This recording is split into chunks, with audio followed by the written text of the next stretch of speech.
Chapter 328.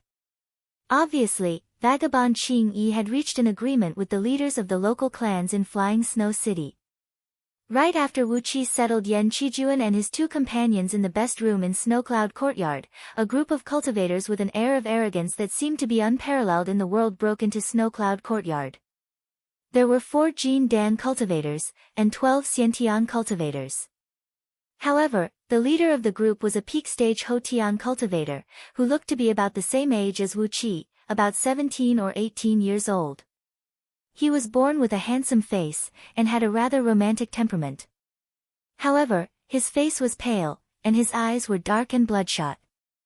Obviously, his vitality had been damaged by excessive wine and women. Vaguely, Wu Qi could feel that the energies in this man's body were fluctuating and messy. Unless he spent a lot of resources and used some spirit pills to strengthen his foundation, it would be impossible for him to break through the Xiantian realm. Su Tai was carefully serving the young man. When he saw Wu Qi walk out from the main room, he quickly came up to him and said, "Senior Immortal, this is Su Yi, the 9th young master of Su clan. You've heard it just now. A senior heaven immortal has given the order to interrogate all the people who come and go in Flying Snow City." Before Su Tai could finish his words, Su Yi had already waved his arm and shouted, "Enough! Why are you talking so much nonsense?" Striding before Wu Qi, Su Yi gave Wu Qi a disdainful glance, then cried out sternly, "What is your name? Where did you come to Shuiyuan planet? How long have you been here? What do you do? You look like a bandit to me. You are not a good guy. Somebody, capture this guy alive, throw him into the prison, and interrogate him." 4 Jin Dan human immortals tilted their heads up and stared coldly at Wu Qi, slowly approaching him step by step. One of them said coldly, "Junior, don't resist, or you'll have to suffer." Wu Qi shook his head and did not say a word. There were so many arrogant and ignorant people under the heaven. It was not worth it to be angry with them.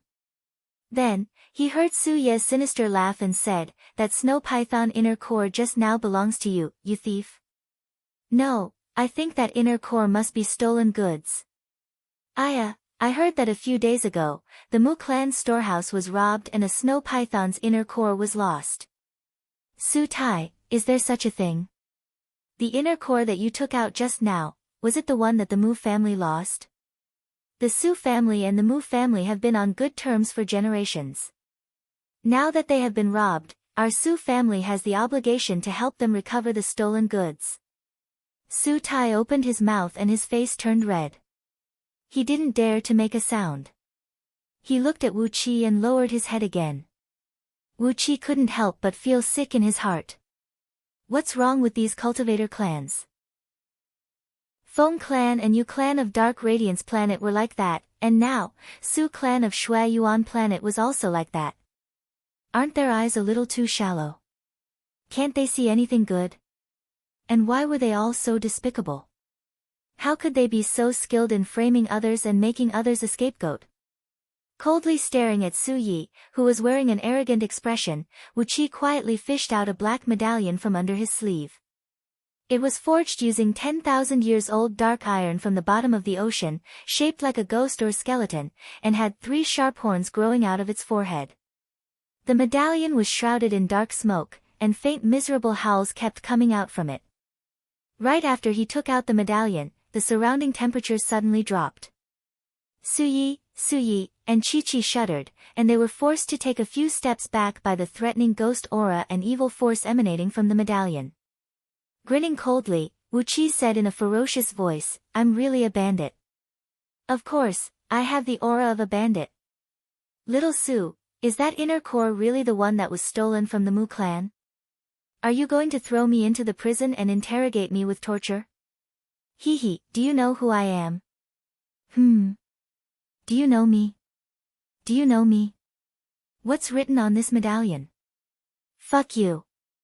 Wu Qi thrust his leg out and gave Su Yi a powerful kick on his lower abdomen, who had his eyes wide open and his face turning green. The kick made him scream miserably as he was sent flying 80 feet away. Wu Qi had exerted all his strength in the kick. With just a flick, the kick shattered a clump of innate energy in Su Ye's dantian, opening up a crack in his dantian. At least 70% of his cultivation base was destroyed. Wu Qi snapped sternly, "You Su clan of Flying Snow City are really something. How dare you provoke us, the Iron Ghost Soul-Seizing Sect." The medallion was found among the belongings of White Ghost Immortal and Ghost Lady after they fell on Myriad Immortal's planet 3 years ago. It represented the identity of a core disciple of the Iron Ghost Soul-Seizing Sect. Apart from being used to prove one's identity, the medallion had no other function. Therefore, Wu Qi could easily get his hands on it. Iron Ghost Soul-Seizing Sect was one of the strongest sects among the 7 evil immortal sects in Liyuan Galaxy. Its founding ancestral masters, White Ghost Immortal and Ghost Lady, possessed a profound cultivation base, and bizarre divine abilities. On top of that, they were cruel and merciless, seeking revenge for the smallest grievance. Apart from a few powers, no one in Liyuan Galaxy dared to offend them. Even the strongest cultivator in Shui Yuan planet was merely a nascent divinity cultivator. As one of the 5 major clans in Flying Snow City, the current clan leader of Su clan had just broken through the nascent divinity realm.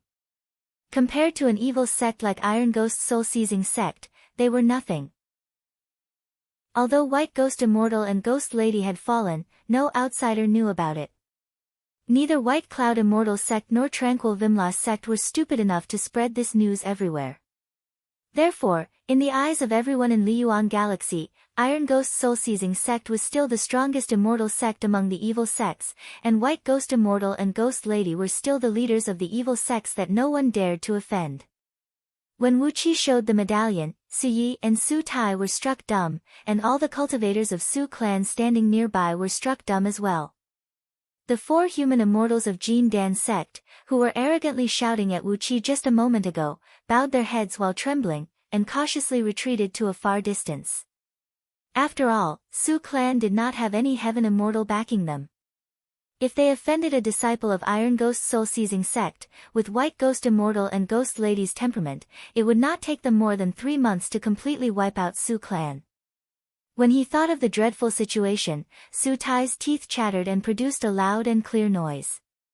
He stared blankly at the medallion in Wu Qi's palm, then suddenly dropped to his knees and cried out, "Senior Immortal, please understand. It is 9th Young Master who has offended you, and it has nothing to do with the Su clan of Flying Snow City." Su Yi, who was lying on the ground, clutching his lower abdomen and twitching violently, had his face turned deathly pale. He gave Su Tai a venomous look, but dared not to say a word. He had offended a core disciple of Iron Ghost Soul-Seizing Sect. Even if the patriarch of Su clan were here, he would make the same choice as Su Tai, sacrificing a good-for-nothing direct descendant of his clan to apologize to a disciple of Iron Ghost Soul-Seizing Sect. Wu Qi let out a strange laugh and put away the medallion. Abruptly, a misty ghost aura rushed out from behind his back. Activating the Yin ghost technique taught to him by Princess Zhanglu, the ghost aura around Wu Qi grew stronger and stronger. Ghostly cries kept coming out from under the ground, as if countless vengeful souls were gathering under the ground, and were about to break through the surface and rush into the mortal world at any time. After revealing this technique, Su Tai, Su Yi, and the others were even more convinced that Wu Qi was indeed from Iron Ghost Soul-Seizing Sect. Apart from this group of evil cultivators, who spent all their time dealing with ghosts and monsters, no one in Liyuan Galaxy could have a technique that looked like this. Grinning coldly, Wu Qi walked over and kept stepping on Su Ye's face. Over and over again, Su Ye's head slammed against the ground. Soon, his face was broken by Wu Qi, and all his teeth were spitting out from his mouth. With a cold voice, Wu Qi said, "Let me teach you a lesson. If you bring me the upper-grade energy stones that should be paid for the inner core as soon as possible, and then waive all the fees I paid in your inn, I will forget everything that happened today."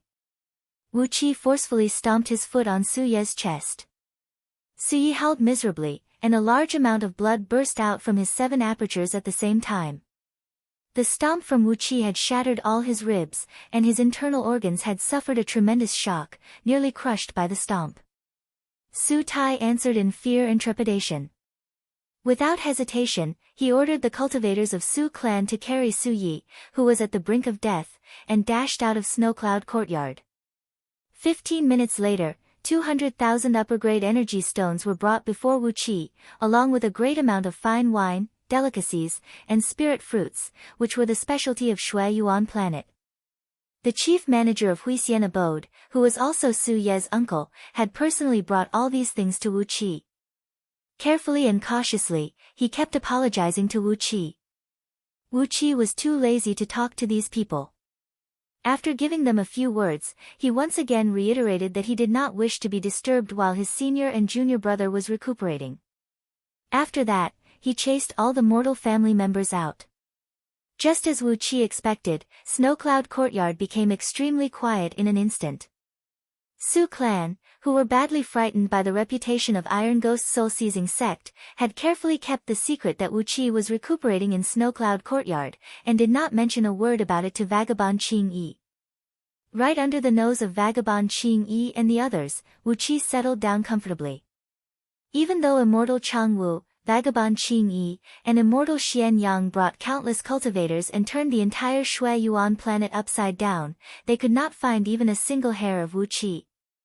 However, the 4 grand universal teleportation formations that connected Shui Yuan planet to the outside world had been completely shut down, and immortal Chang Wu and the other 2 heaven immortals had long locked down the entire planet with a mystic technique. As a result, anyone who used a planetary ship to enter or leave the planet would be discovered immediately. Therefore, they firmly believed that Wu Qi and his company were still hiding on Shui Yuan planet. However, no matter how hard they searched, they just could not find where Wu Qi and his company were hiding. Who would have thought that Wu Qi would actually stay in the most luxurious inn in Flying Snow City, and even stay in the most luxurious courtyard of Huixian Abode in such a high-profile manner? He even brutally beat up the lineal descendants of the owner of Huixian Abode. 2 days later, as Wu Qi kept injecting energies into Yan Qijuan, Xiong Wanling, and He Qianqiu, and fed them immortal pills that could replenish their blood essence and divine energy, Yan Qijuan, who suffered the lightest injury, finally woke up. After that, Xiong Wanling and He Qianqiu opened their eyes as well.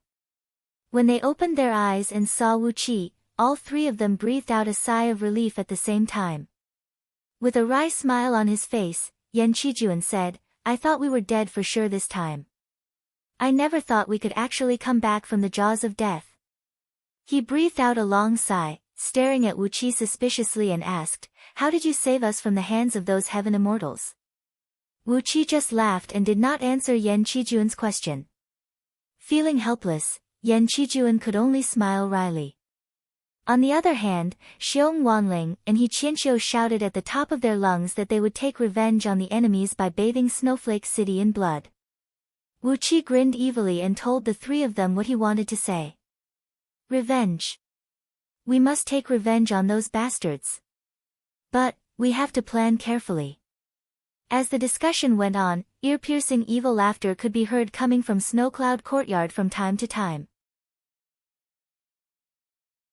Chapter 329. Before Wu Qi could say anything, Lin Qiulua's soft cry was suddenly heard coming from the main room, "I'll tell you. I'll tell you everything. Please spare me. I can't take it anymore, I really can't." On top of that, it was an immortal item cultivated by Wu Qi himself with his nascent divinity blood essence. Not only was it easy to control it, its power was also much stronger than other immortal items. It could control the power of thunder, turning it into immortal thunder to attack the enemy. However, Wu Qi already had a cold electric mirror, which could also unleash thunderbolts to attack the enemy. On top of that, the cold electric mirror had already fused with Wu Qi's nascent divinity, allowing him to control it with ease. It was not something that this immortal item, which he seized by force, could compare with. Wu Qi threw the cold electric mirror towards the ball of liquid, and the purple-golden liquid quickly fused into it. The palm-sized mirror gradually expanded, and gradually turned into a round mirror, about 3 feet in diameter and as thin as a cicada's wing. The surface of the mirror was faintly discernible, like a shadow, and it was surrounded by purple thunderclouds. When Wu Qi took a closer look into the mirror, he saw countless electric arcs interweaving in the deep, bottomless mirror. For a moment, it looked as if there were millions of electric serpents slithering quickly inside the mirror, emanating an extremely frightening power. The cracking noises lasted for a full 2 hours, and Lin Qiuluo's cries could be vaguely heard. But very soon, Lin Qiuluo's mouth was gagged by something, and her cries became muffled. Roughly 15 minutes later, the charming slapping noises echoed out once again. Lin Qiuluo's soft panting and moaning could be heard coming from the room, together with Yan Qijuan's scolding and cursing voice. Wu Qi looked at Xiong Wanling's huge body in astonishment. Why did he torture Lin Qiuluo? Was there anyone alive? The soul particles refined by the divine flame of order did not feel any burden when absorbed, nor did they suffer any side effects. Like a large amount of milk being mixed into a cup of water, these soul particles were easily absorbed by Wu Qi. The artifact spirits of immortal artifacts were pure spiritual entities that had cultivated to the level of spirit immortals. Their divine abilities and magic powers were inferior to that of true immortals, but their souls were condensed, and they possessed an astonishing amount of soul origin power. Wu Qi absorbed the soul particles transformed from the item spirit of the immortal item. Instantly, his fist-sized golden nascent divinity expanded several times, while his 3 spiritual and 7 physical souls grew rapidly like bean sprouts. A purple-blue beam shot out from between Wu Qi's brows, and the cold electric mirror flew out from between his brows. Such a large snowflake fell on the snowy ground and made a rustling sound, making the world seem so quiet. It took Wu Qi 3 days and 3 nights to refine the 2 treasures. As he rose to his feet, Wu Qi was about to call out to Yan Qijuan. Since Lin Qiuluo refused to tell him the information Wu Qi wanted to know, there was no need to torture her in this way. He could just use physical torture, or simply use a spell of hypnosis to control her nascent divinity. Wouldn't that solve the problem? Xiong Wanling's long tongue licked the bridge of his nose, and a wild and ferocious look emerged on his face. Suddenly, a clear and melodious clanking noise was heard coming from the main room. Yan Qijuan was in the middle of interrogating Lin Qiuluo, trying to find out who paid a great price to hire her to assassinate him. Apart from the cause and effect of the assassination, Wu Qi also asked Yan Qijuan to find out how strong the forces under Immortal Chang Wu and the other 2 heaven immortals were, and the overall strength of the 3 major clans in Snowflake City. This shuttle-shaped magical item was the immortal item Lin Qiuluo used to hunt down Yan Qijuan and his company. Since Wu Qi had stripped off her immortal armor, he would not let go of this immortal item. While Yan Qijuan was interrogating Lin Qiuluo, Wu Qi had just finished digesting the immortal item. If he wanted to take revenge on the other party, if he didn't even know the other party's strength and rashly fought with the other party, it wouldn't be taking revenge, it would be courting death. Then, Wu Qi pointed his finger out. The phoenix fire pouch flew out and quickly landed under the shuttle-shaped immortal item. A divine flame of purple and green surged out, wheeling around the immortal item and burning fiercely. The immortal item trembled violently. Using his divine will, Wu Qi immediately sensed the item spirit howling miserably at the top of his lungs. But, Wu Qi did not pay any attention to the item spirit struggling and begging. With a cold heart, he used the divine flame of order to completely refine the item spirit. The divine flame of order had a very strong lethality to all spirit bodies and nascent divinities, not to mention that Lin Qiuluo had overdrawn her source energy and damaged its foundation. The item spirit did not last long before it was completely refined by the divine flame of order into countless colorful soul particles, glinting with a magnificent light that could intoxicate one's mind. Wu Qi took a deep breath. A bright beam shot out from his forehead, sucking all the soul particles into his spiritual ocean and fusing them with his nascent divinity.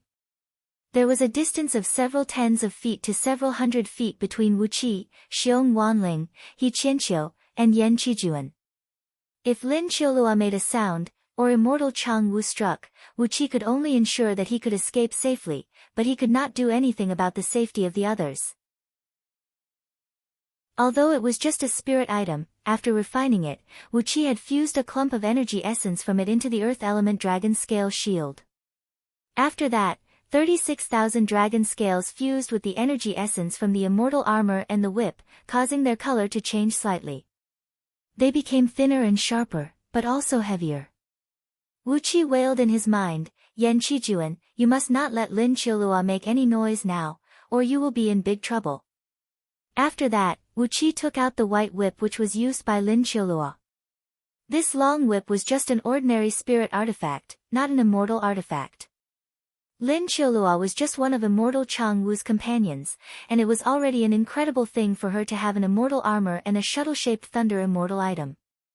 If this whip was also an immortal item, Wu Qi would suspect that immortal Chang Wu had discovered some cave abode left behind by some ancient immortals.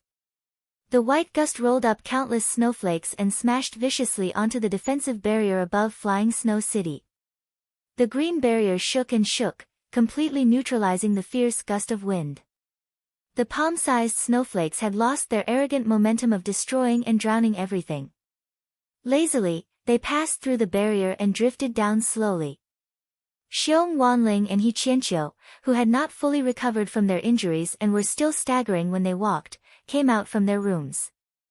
With a ferocious face, Xiong Wanling cried out in a low voice, Crown Prince, quickly ask this girl to confess, tell us everything we want to know. Otherwise, I don't care if she doesn't have any hair on her body or if she's a little ugly. I, Old Bear, will personally go into battle and torture her. He casually swept his divine will around, and all the movements within the area of 1,000 miles around him appeared in his mind. The trajectories of the 789,457 snowflakes that fell down from the sky above Flying Snow City at the same time appeared clearly in his spiritual ocean. A satisfied smile appeared on Wu Qi's face. His divine will had grown a few times stronger, especially his nascent divinity, which had become extremely condensed and strong. In terms of quality, the nascent divinity of ordinary nascent divinity cultivators was far inferior to Wu Qi's nascent divinity. After all, what he had just absorbed was all the soul source energy of an immortal item's item spirit. A light cough was heard, as an old man with white hair walked into Snowcloud Courtyard. Standing in the courtyard with his hands clasped behind his back, Wu Qi raised his head and looked at the sky, then turned to look at the main house behind him. He had a strange expression on his face. While he was chatting and laughing, an old voice suddenly came from the front door, may I ask if fellow Taoist from Iron Ghost Soul-Seizing Sect is here? I, Su Qiangu, have something to pay a visit to you. In the main house, Yan Qijuan had been torturing Lin Qiulua for 3 days and 3 nights. During this period of 72 hours, Yan Qijuan did not stop at all, and the loud smacking noises kept ringing out. After learning the news from the celestial fiend puppets, Wu Qi could not help but roll his eyes. Isn't Yan Qijuan a little too fierce? Yan Qijuan's complacent, almost insolent laughter rang out. Wu Qi turned to look at the main house in astonishment. Did he really succeed in the interrogation? Wu Qi was taken aback, then said hastily, please. In Snowcloud Courtyard, there were several dozens of old plum blossoms that were at least 1,000 years old. Their dark trunks were covered with moss, and on their twisting branches that looked like dragons, there were at most 40 to 50 plum blossoms blooming on each of them. Although the number of blossoms was less, each of them was as big as a human fist, with white petals and green pistils. A faint fragrance was lingering in the courtyard, and together with the snowflakes falling from the sky, it was a beautiful scene. Lin Qiulua's cries and curses were heard coming from the main house once again. But this time, there was an indescribable wetness in her voice. Yan Qijuan was laughing coldly in a low voice. Accompanied by the smacking noises, Wu Qi could not help but feel his body burning up. Shaking his head, Wu Qi twitched his lips and thought, what is this? My father-in-law is interrogating the enemy inside, while I'm eavesdropping outside. If someone knows about this. What a cruel interrogation.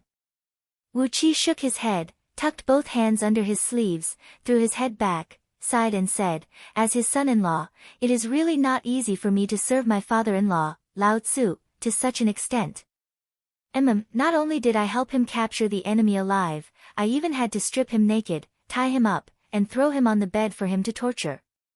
Fortunately, my father-in-law, Lao Tzu's wife has been dead for 2,000 years, and he hasn't appointed a new wife yet. Otherwise, how am I going to explain this to my mother-in-law? A satisfied smile appeared on his face, and he retracted the phoenix fire pouch back into his spiritual ocean. After that, a bright beam shot out from between Wu Qi's brows, and the cold electric mirror had once again fused back into his forehead. However, because the cold electric mirror had gone through a qualitative change, the originally thin purple line had now transformed into a glinting purple erect eye. The erect eye was glinting brightly right between Wu Qi's brows, giving him a mighty and domineering aura out of nowhere. Suddenly, the sound of a teacup falling to the ground was heard coming from the main house. Shaking his head, he sat cross-legged on the snowy ground. A few celestial fiend puppets who had transformed into hideous Taoists emerged from the surrounding air, occupying various vital spots in the courtyard. Carefully, Wu Qi fished out an object from under his sleeve. It was a shuttle-shaped magical item about the size of a rugby ball, emitting faintly discernible thunderbolts.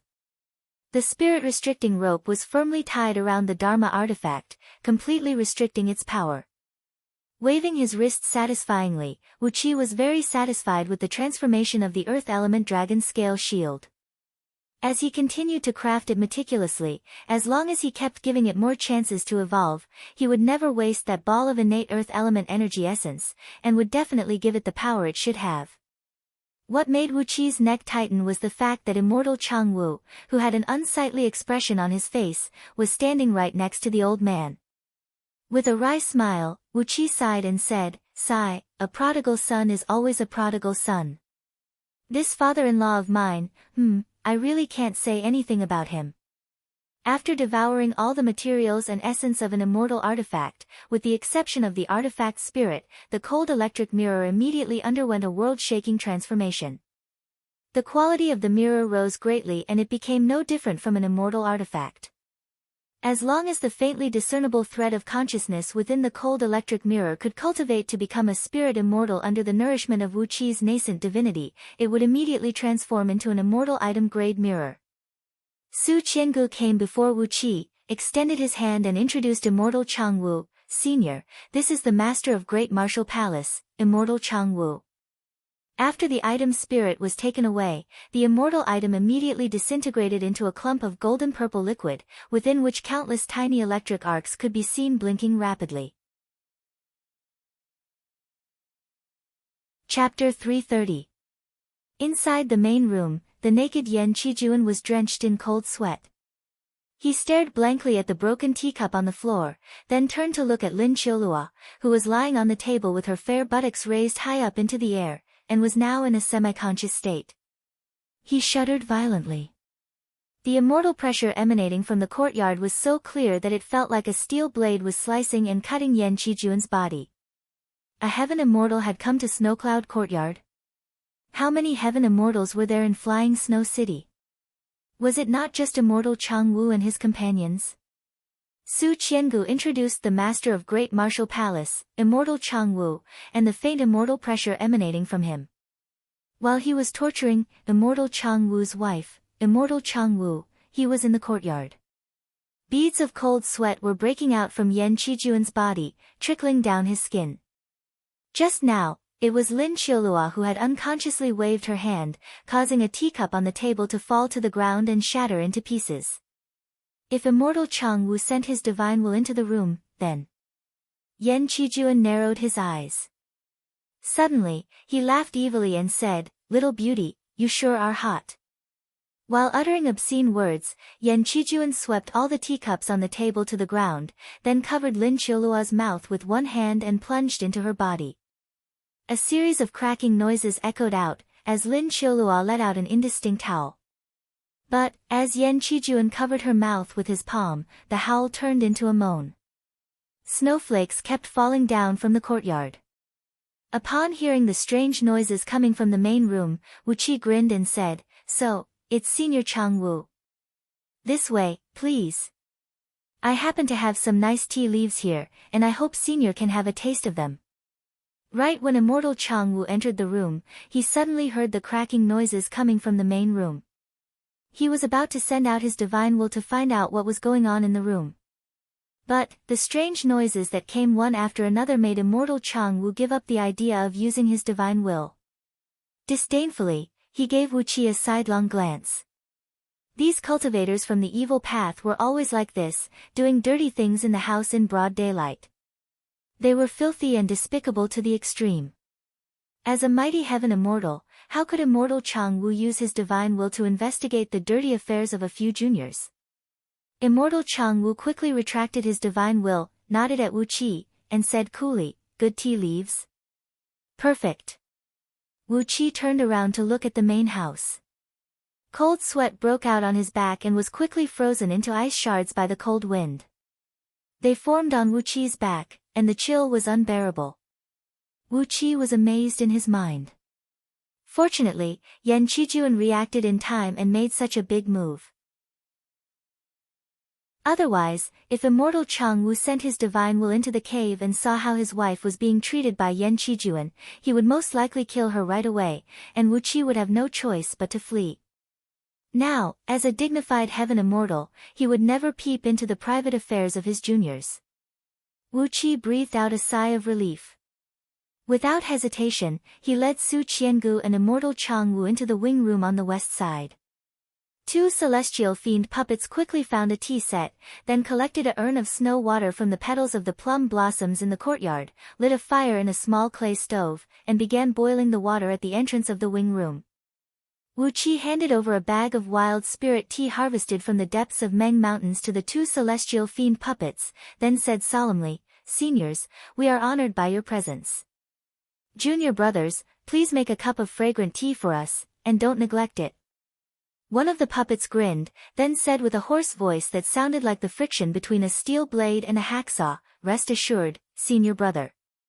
It will be done properly."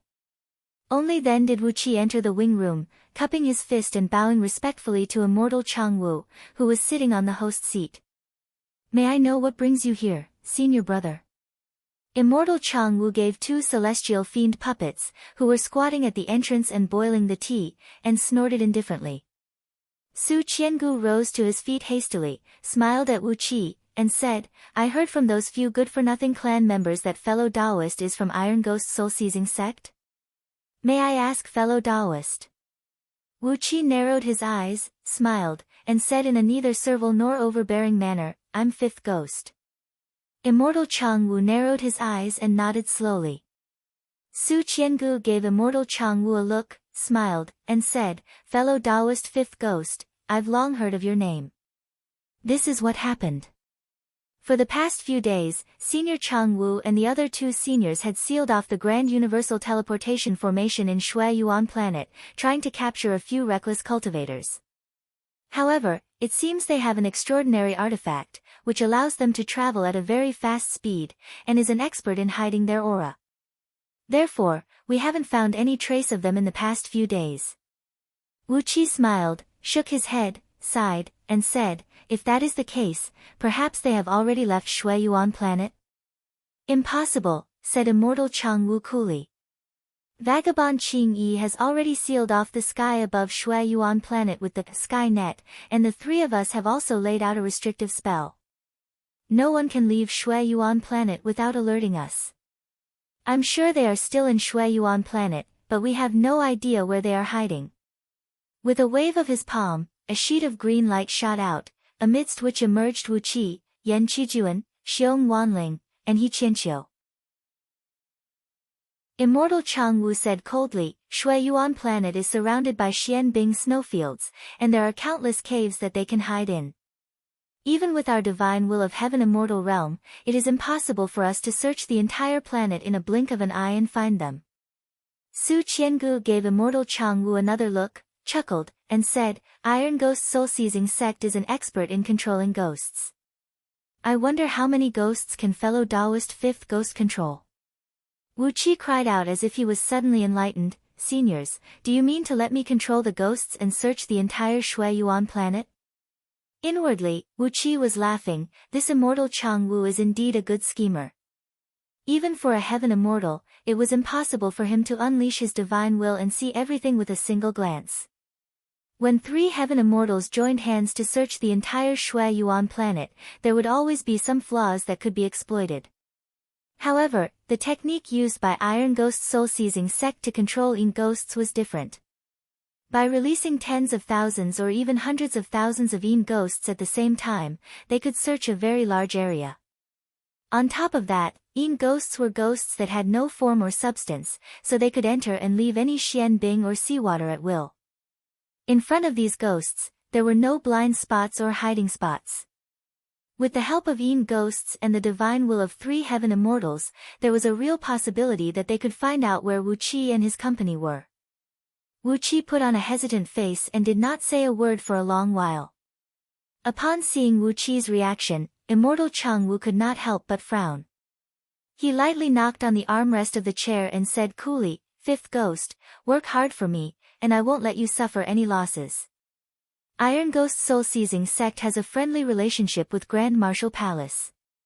When I meet your ancestral masters in the future, I can put in a few good words for you.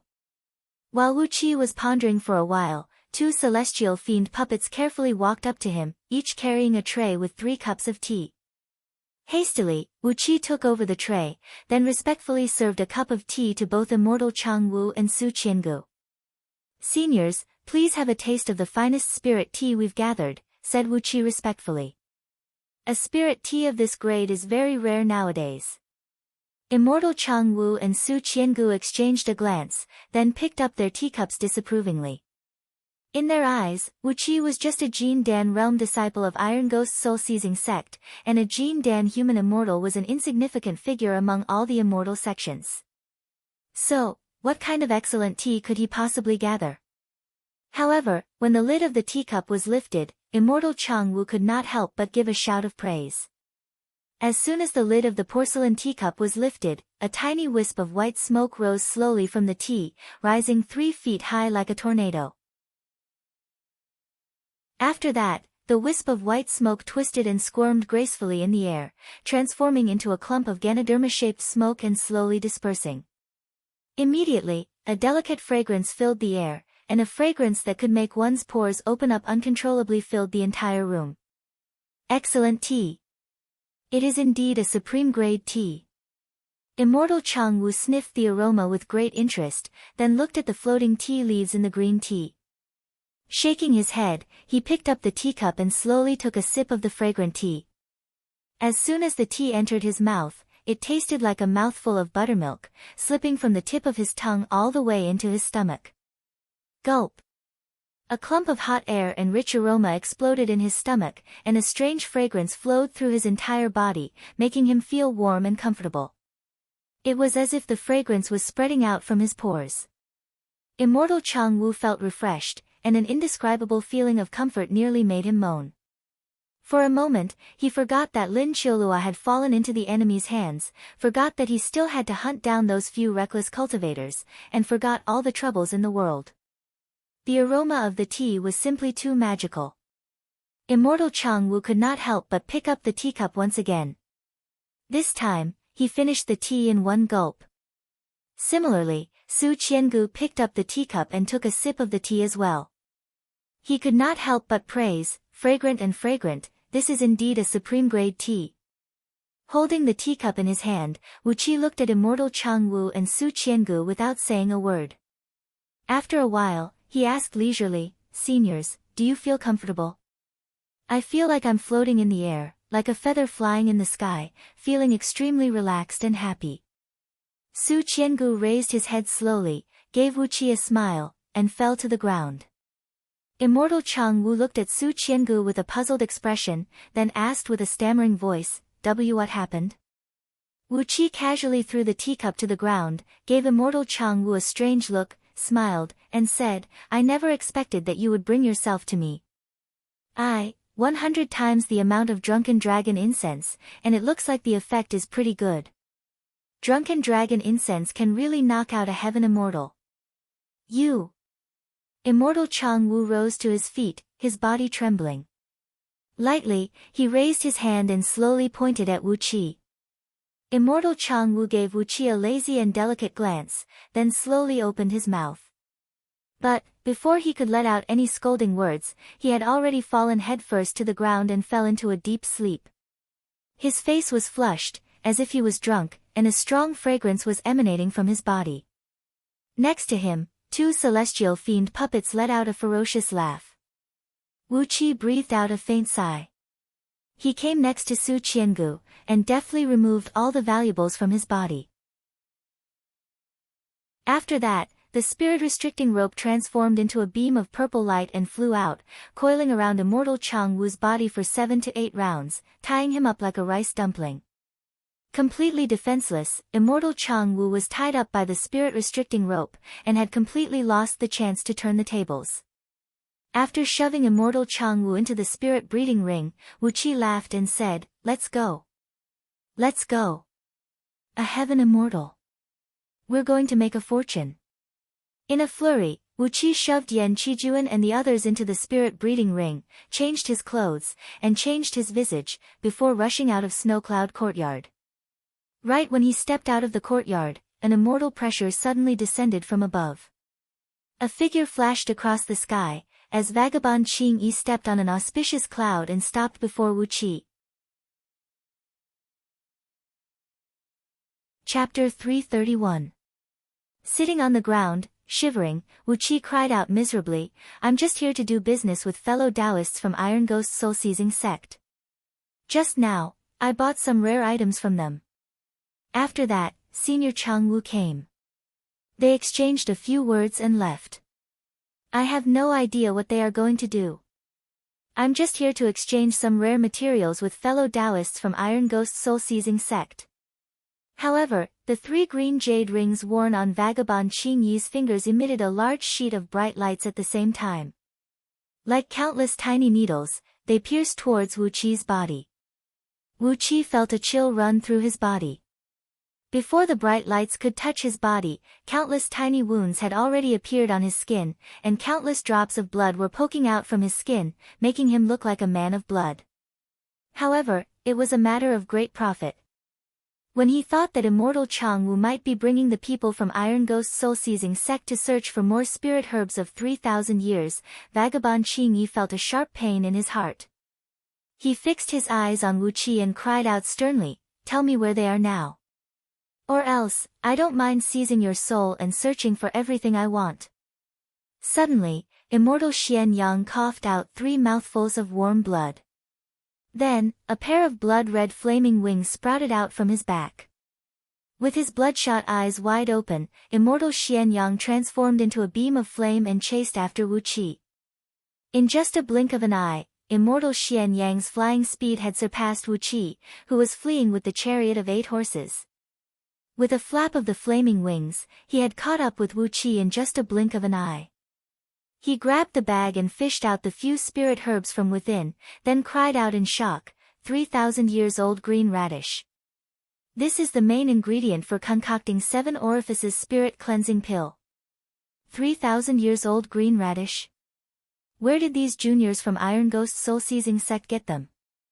Viciously, Vagabond Qing Yi turned to look at Wu Qi and cried out coldly, "Junior, what did you exchange with them for these spirit herbs?"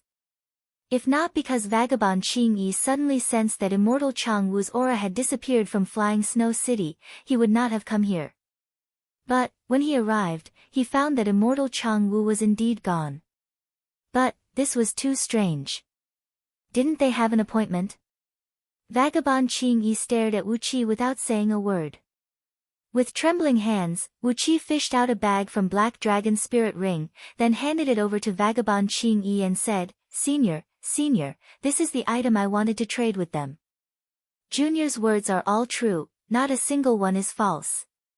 Immortal Xian Yang threw his head back and roared furiously, "You Flying Snow City are a bunch of trash.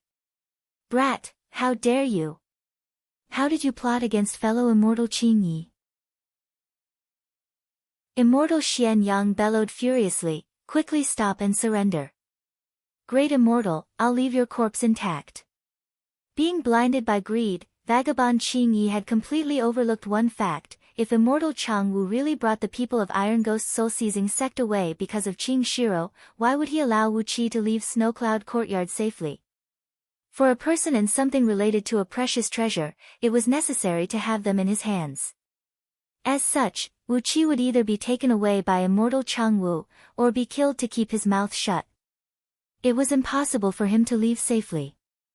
Roaring furiously, Wu Qi transformed into a dark sword beam and was about to rush out of Huixian abode. Before he could finish his words, Vagabond Xing Yi's vision darkened. His body went limp and fell heavily to the ground. Wu Qi roared with extreme pain. A clump of yellow light burst out from the earth element dragon's scale shield and tightly wrapped around his body. Countless five-colored light beams smashed onto the dragon's scale shield, producing deep, muffled booms that sounded like thunder. Wu Qi's body swayed violently, and he was nearly knocked flying away by the seemingly insignificant five-colored light beams. Hastily, he widened his eyes, from which a tiny green-purple divine flame shot out. Vagabond Qing Yi was taken aback and cried out, "What? What drunken dragon incense?" Wu Qi stared blankly at Vagabond Qing Yi. Wisps of green mist sprayed out from the mouth of the storage bag, while Vagabond Qing Yi was wrapped up by the green mist. Curious, Wu Qi asked, "Senior, do you still have the strength to talk after inhaling so much drunken dragon incense? Don't you feel that your body is a little weak, your vision is a little dark, and you can no longer circulate your immortal energy?" Another clump of seven-colored light wrapped around Wu Qi. Abruptly, he transformed into a tiny beam of light and sped out of Flying Snow City.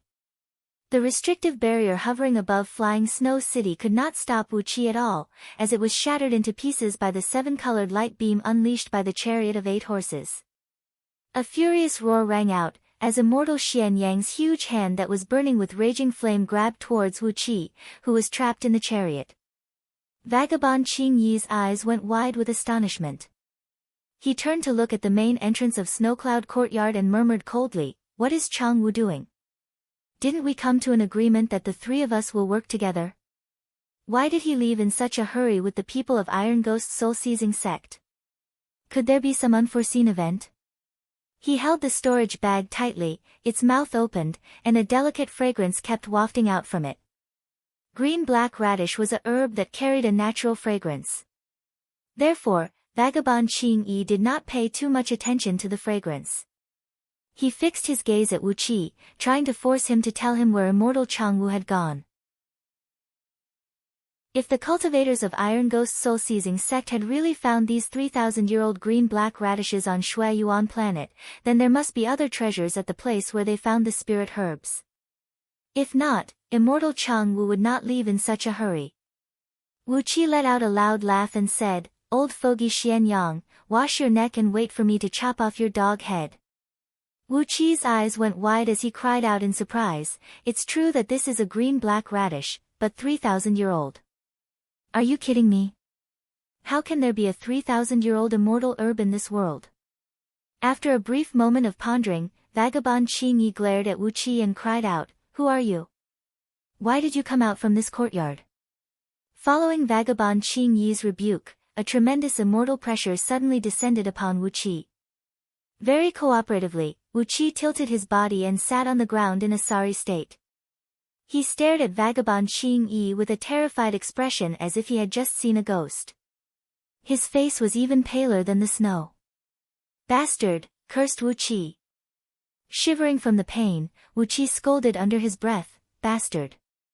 Vagabond Qing Yi, just wait and see how I'm going to deal with you later." How could Vagabond Qing Yi take a fancy to the storage bag given to him by Wu Qi? What good item could a puny cultivator of the Jin Dan trade for? With a casual slap, Vagabond Qing Yi threw the storage bag onto the snowy ground several hundred feet away, then cried out coldly, "Did you see clearly? Which direction did they go?" Wu Qi let out a joyful cry and leaped forward hastily. Without any hesitation, he fished out a large handful of drunken dragon incense from the storage bag, opened Vagabond Qing Yi's mouth, and poured all of it into his mouth. When the drunken dragon incense came into contact with his saliva, it immediately turned into a green liquid and fused into Vagabond Qing Yi's body. With the amount of drunken dragon incense Wu Qi poured into Vagabond Qing Yi's mouth, it could even knock out 100 heaven immortals. Perhaps, Vagabond Qing Yi would not be able to wake up on his own for the rest of his life. Vagabond Qing Yi roared furiously, then glared at Wu Qi and said, "Tell me. Which direction did they go?" Seeing that immortal Xian Yang was approaching, Wu Qi immediately unleashed the chariot of 8 horses. Vagabond Qing Yi came to his senses abruptly. Immortal Chang Wu came to look for the cultivators of Iron Ghost soul-seizing sect, but in the end, he suddenly brought his men and disappeared without a trace, without even informing him. In the world of cultivation, there was only one circumstance that would happen: Immortal Chang Wu had found something that could interest him. Otherwise, he would not run away so abruptly. Laughing wildly, Wu Qi grabbed Vagabond Qing Yi and was about to shove him into the spirit breeding ring. At the thought of this, Vagabond Qing Yi's eyes burned with fire. He was sure that immortal Chang Wu must have found something. But, in order to reap all the benefits himself, he had left with the people of Iron Ghost soul-seizing sect without caring about his Taoist companion who had fallen into the hands of the enemy, and the search for the whereabouts of those cultivators who had destroyed Snowflake City. Everything went smoothly when he was dealing with immortal Chang Wu just now. Therefore, Wu Qi had neglected this matter. Now, when he was attacked by Vagabond Qing Yi's jade ring, it suddenly dawned on Wu Qi: Vagabond Qing Yi was a heaven immortal, and he must have an immortal item with him. The reason why an immortal item was called an immortal item was that its item spirit had cultivated to the realm of spirit immortal, possessing the intelligence of its own, which allowed it to defend its owner and attack the enemy. With a moment of carelessness, Wu Qi was severely wounded by the 5 colored beams. Countless tiny threads of blood burst out from all over his body, forming a clump of blood mist that enveloped Wu Qi, making him look ferocious. The 5 colored beams pierced into Wu Qi's body, crazily destroying his body tissues. Some of them even brought with them an immense coldness, rushing straight into Wu Qi's spiritual ocean, as if they were going to slaughter his soul. Vagabond Qing Yi stood on the cloud with a frown on his face, staring coldly at Wu Qi. With a faint immortal pressure suppressing Wu Qi, Vagabond Qing Yi cried out coldly, "Where are the people in this courtyard?" Right after Wu Qi walked out from the courtyard, Vagabond Qing Yi scanned the courtyard with his divine will. Naturally, he found no one in the courtyard. Trembling, Wu Qi looked at Vagabond Qing Yi and said humbly, "Are you asking about the people in Snowcloud Courtyard? They have left just now." Seeing that Wu Qi had transformed into the familiar 7-colored beam and fled, immortal Xian Yang flew into a rage. Never in his wildest dreams did he expect that Wu Qi was still hiding in the city, safe and sound, and it seemed like he had even plotted against Vagabond Qing Yi. Before Wu Qi could answer Vagabond Qing Yi's question, Vagabond Qing Yi cried out in alarm.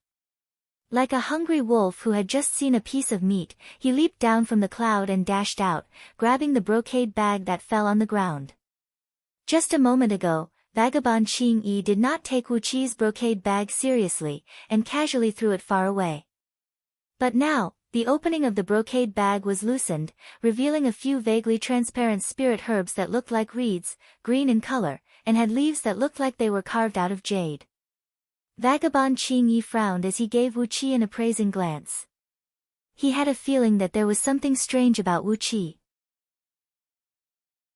Immortal Chang Wu had made an agreement with them, that when the people from Iron Ghost soul-seizing sect drove the Yin ghosts to search for Yan Qijuan and his company, they would work together and capture Yan Qijuan and his company alive. However, immortal Chang Wu had suddenly disappeared without a trace, while Wu Qi walked out from the empty Snowcloud courtyard. This made Vagabond Qing Yi feel extremely strange. The divine flame of order smashed viciously onto the 3 green jade rings.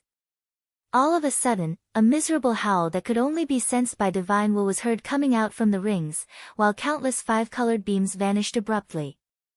With one swift move, Wu Qi grabbed the rings and ripped them off, then grabbed Vagabond Qing Yi and shoved him into Black Dragon's spirit ring. However, Vagabond Qing Yi's aura had suddenly disappeared from Flying Snow City, and his immortal item had automatically attacked to protect its owner. The commotion had alerted the last immortal in Flying Snow City, immortal Xian Yang. A raging flame rose from the peak of a snowy mountain in the distance, as immortal Xian Yang, whose body was wrapped in a crimson flame, roared furiously and rushed towards them.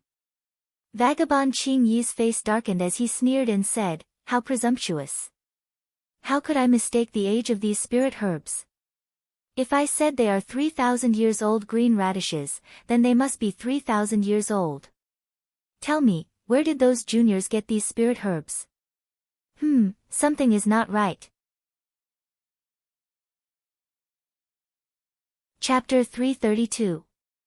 The chariot of 8 horses was the most precious treasure of the ancient human emperor. Although Wu Qi could borrow the power of the chariot by deceiving the heavens, as his cultivation base was not strong enough, he could not fully utilize all the magical abilities of the ancient treasure. Although he could transform into a rainbow beam and travel with it, compared to the maximum speed of the chariot, there was still a huge gap. Immortal Xian Yang did not hesitate to consume 3 mouthfuls of his prime blood essence and exercised a mystic technique to produce a pair of flaming wings, which boosted his speed to an astonishing level. In just a blink of an eye, he had caught up to the chariot. Then, he clenched his fist, and a large sheet of flame burst out from his 5 fingers. A huge hand that was translucent like a crystal, emanating a threatening heat, shot whistling out, grabbing viciously towards Wu Qi's head. Wu Qi was sitting calmly in the chariot. Initially, he thought that immortal Xian Yang would not be able to catch up to him. Unexpectedly, right after he flew out from Flying Snow City, a large sheet of red light enveloped him. Using a mystic technique, immortal Xian Yang had actually caught up to him. With great astonishment, Wu Qi turned his head and looked over his shoulder. Amidst the large sheet of flame, he saw a pair of flaming wings, each several tens of feet long, flapping at high speed behind immortal Xian Yang's back. His facial expression had turned very strange as well. His nose and mouth were protruding out, turning into a huge bird beak. His eyes were gleaming with a threatening gleam, and his skin was covered with countless red feathers. The feathers on his body were shaped like the feathers of a peacock, crimson in color, and densely packed with runes and patterns. At this moment, they were emanating a tremendous heat.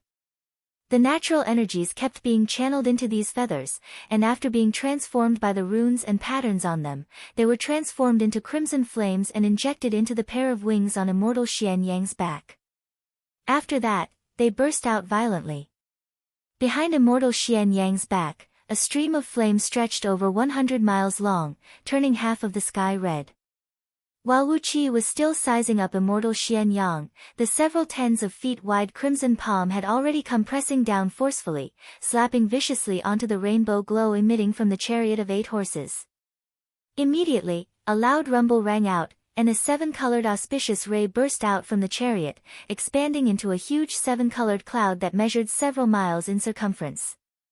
Countless fist-sized golden runes that looked like they were made of solid gold flickered in the sky amidst the 7-colored auspicious clouds, releasing a tremendous pressure that made it hard for people to breathe. Then, the giant red palm shattered into pieces. Suddenly, from the left side of the chariot of 8 horses, 12 armored soldiers who stood over 60 feet tall, clad in golden armors, wielding long halberds in their hands as they charged towards immortal Xian Yang. The cultivation of these armored soldiers was roughly the same as the current Wu Qi, which was a mid-grade Jin Dan cultivation. Although their cultivation base was not strong, the speed of these armored soldiers, who even Wu Qi had no idea where they came from, was frighteningly fast. The long halberds pierced through the air, producing a jarring noise as they thrust viciously towards immortal Xian Yang's chest. Immortal Xian Yang flapped the flaming wings behind his back and roared, "Get the hell away from me." Then, he waved both arms to the left and right, unleashing a large sheet of flame. The 7-colored auspicious ray of the chariot of 8 horses did not budge at all, but the 12 armored soldiers were ripped to shreds. Amidst the boundless flame, they were burned into a rain of light that drifted in the air. Immortal Xian Yang glared furiously at Wu Qi, who was shrouded in the 7-colored auspicious ray, and cried out, "What an audacious junior! I can't believe you actually have such an extraordinary defensive treasure." Licking his lips greedily, immortal Xian Yang laughed and said, "What grade is this immortal item? It must be a defensive treasure crafted by an immortal who is at least an 18th tier heaven immortal. Strange, with your mere cultivation base of Jin Dan, how could you control an immortal item?" This doesn't make sense. There is no way you can control an immortal item. Wu Qi decided to stop the chariot of 8 horses.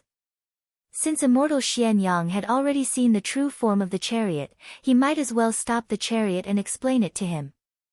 The gigantic palm strike unleashed by immortal Xian Yang just now was shattered by the counterforce of the chariot of 8 horses. Wu Qi's confidence in the defensive strength of the chariot of 8 horses had increased by 100 times.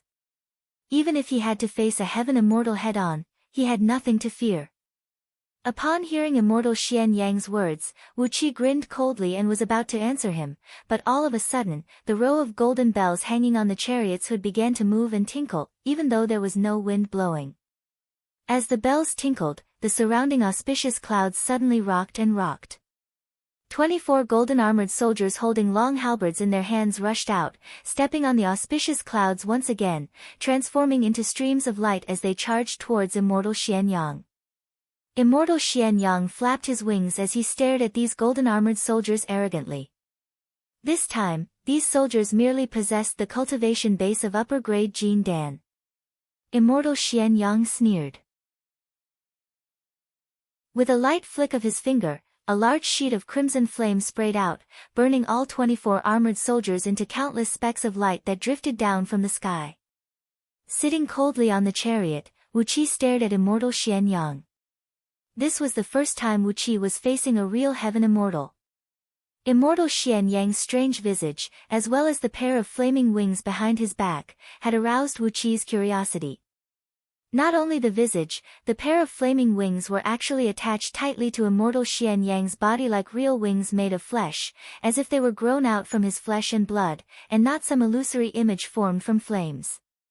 While Wu Qi was thinking about how to deal with immortal Xian Yang, the golden bells tinkled once again.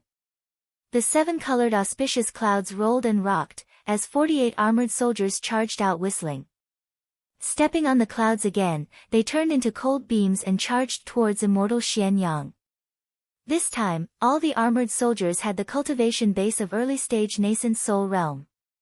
Immortal Xian Yang's face flickered slightly. Waving his hand casually, he unleashed a sheet of flame that burned all 48 early-stage nascent soul armored soldiers into tiny specks of light. In just the time of 2 breaths, the auspicious clouds rolled and rocked again, as 96 mid-stage nascent soul armored soldiers charged out from the clouds. Immortal Xian Yang was greatly alarmed. Strange, he cried out as he unleashed another sheet of flame that burned all the armored soldiers into nothingness. However, in just the time of 2 breaths, 192 late-stage nascent soul armored soldiers charged out from the clouds. Immortal Xian Yang's eyes went wide with astonishment. Waving his hand casually, he unleashed a flaming dragon that burned all the armored soldiers into a wisp of green smoke. After that, 384 early-stage nascent divinity cultivators teleported out from the auspicious clouds. The series of unforeseen events struck Wu Qi dumb. Only now did he realize that the chariot of 8 horses was indeed a supreme artifact of virtue that belonged to the ancient human emperor. Although he was able to control the chariot with a deceptive method, it contained endless profound secrets, and it was not something that could be mastered in a short period of time. 384 early-stage nascent divinity cultivators. Every muscle in Wu Qi's body was shivering. It was a magnificent sight. When facing against immortal Xian Yang, who possessed a cultivation base of heaven immortal realm, 384 early-stage nascent divinity armored soldiers could only struggle and struggle for 2 seconds, before their bodies exploded into countless specks of light that drifted down from the sky. However, killing so many early-stage nascent divinity armored soldiers with one strike had consumed quite a lot of immortal energies, and the expression on his face had turned extremely unsightly. Wu Qi stared blankly at immortal Xian Yang, laughed dryly and said, "Do you think there will be more people coming?"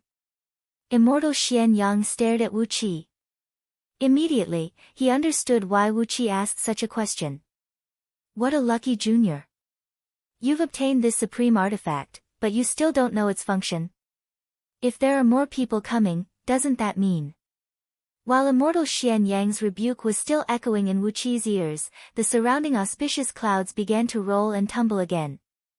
Without uttering a single word, 768 mid-stage nascent divinity armored soldiers materialized in the clouds, then charged towards immortal Xian Yang amidst beams of cold light. Immortal Xian Yang's face turned pale with fright as he gave a loud cry.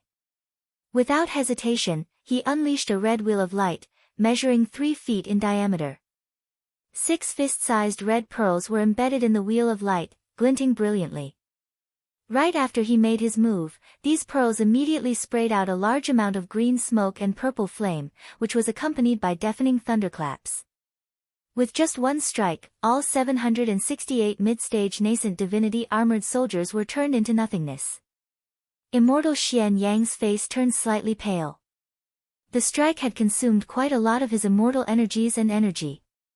However, the surrounding clouds suddenly rolled, and all of a sudden, 1,536 armored soldiers with the cultivation base of late-stage nascent divinity realm emerged from the clouds. These armored soldiers hovered midair, holding long halberds in their hands, then threw them forcefully towards immortal Xian Yang.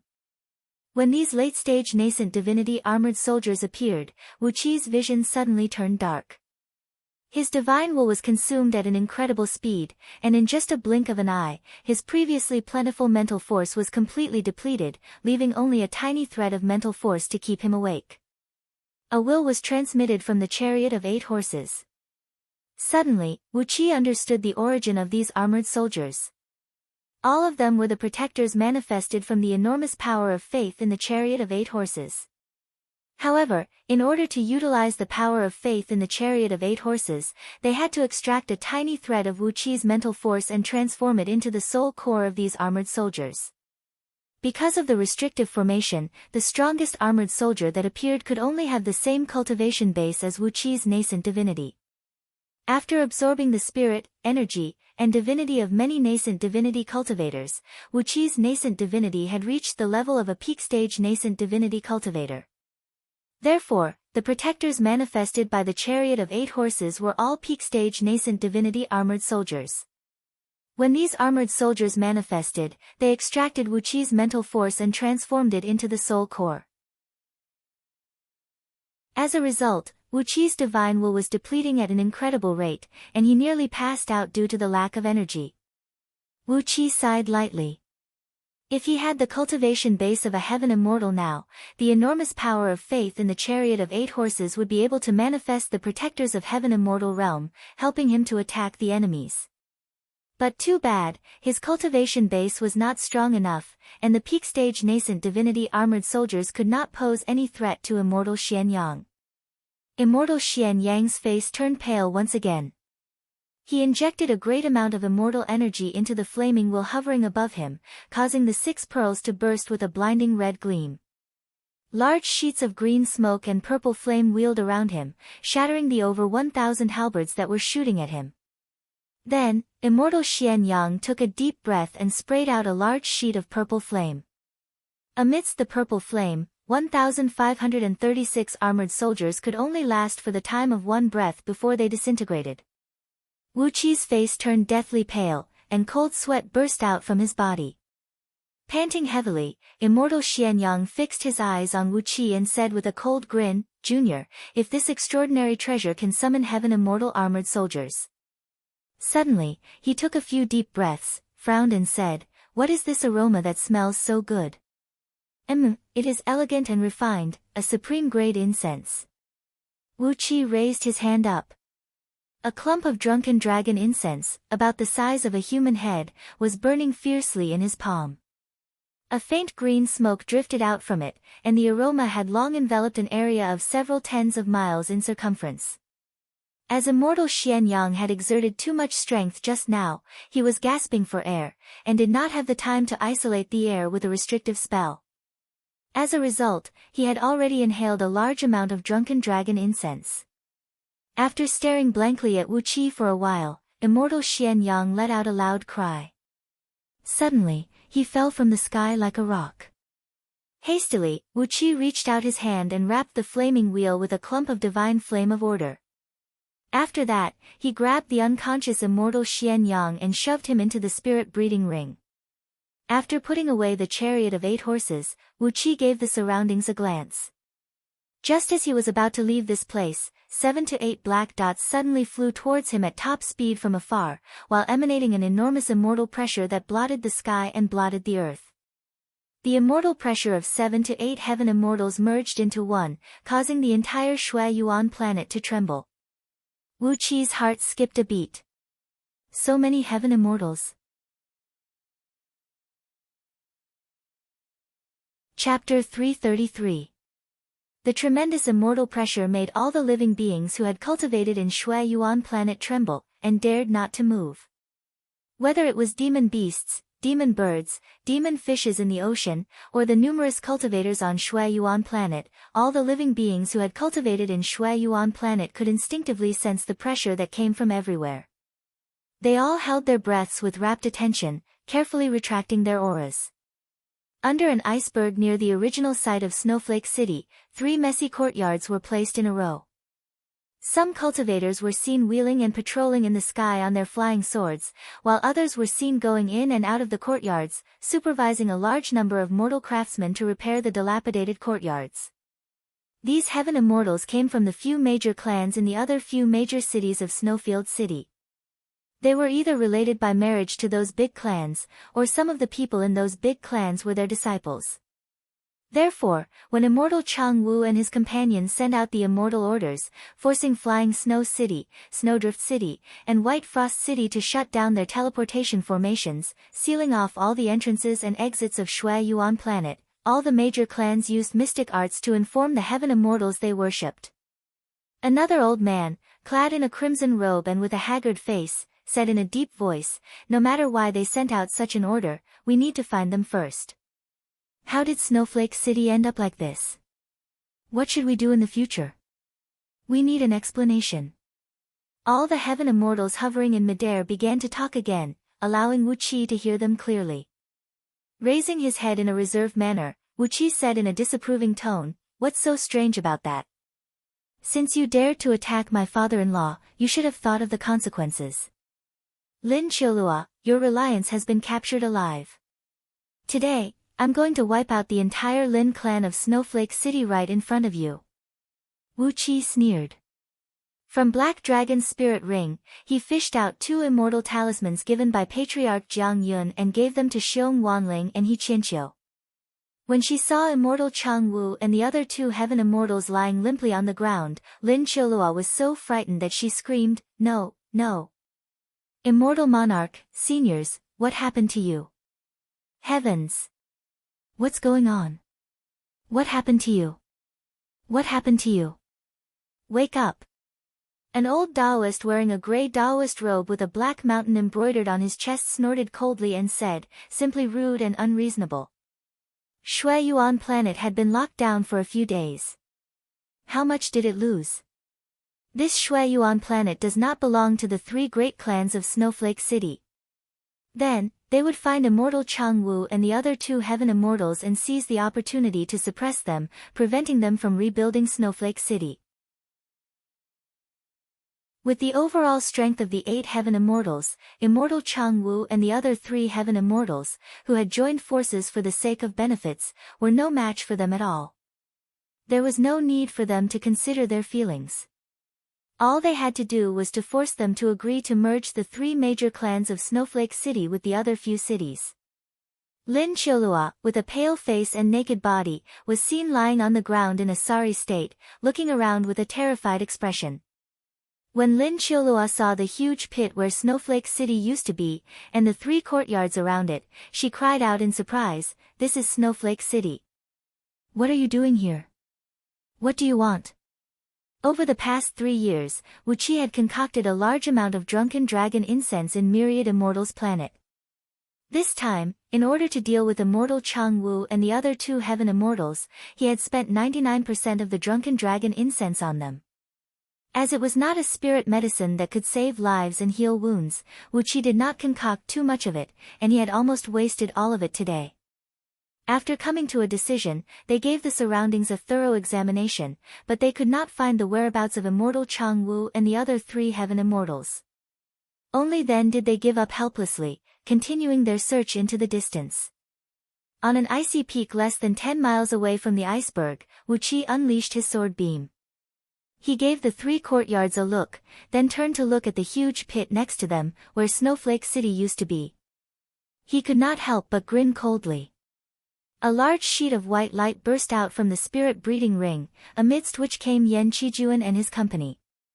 The 3 unconscious heaven immortals were lying on the ground in a sorry state, their faces flushed and snoring loudly.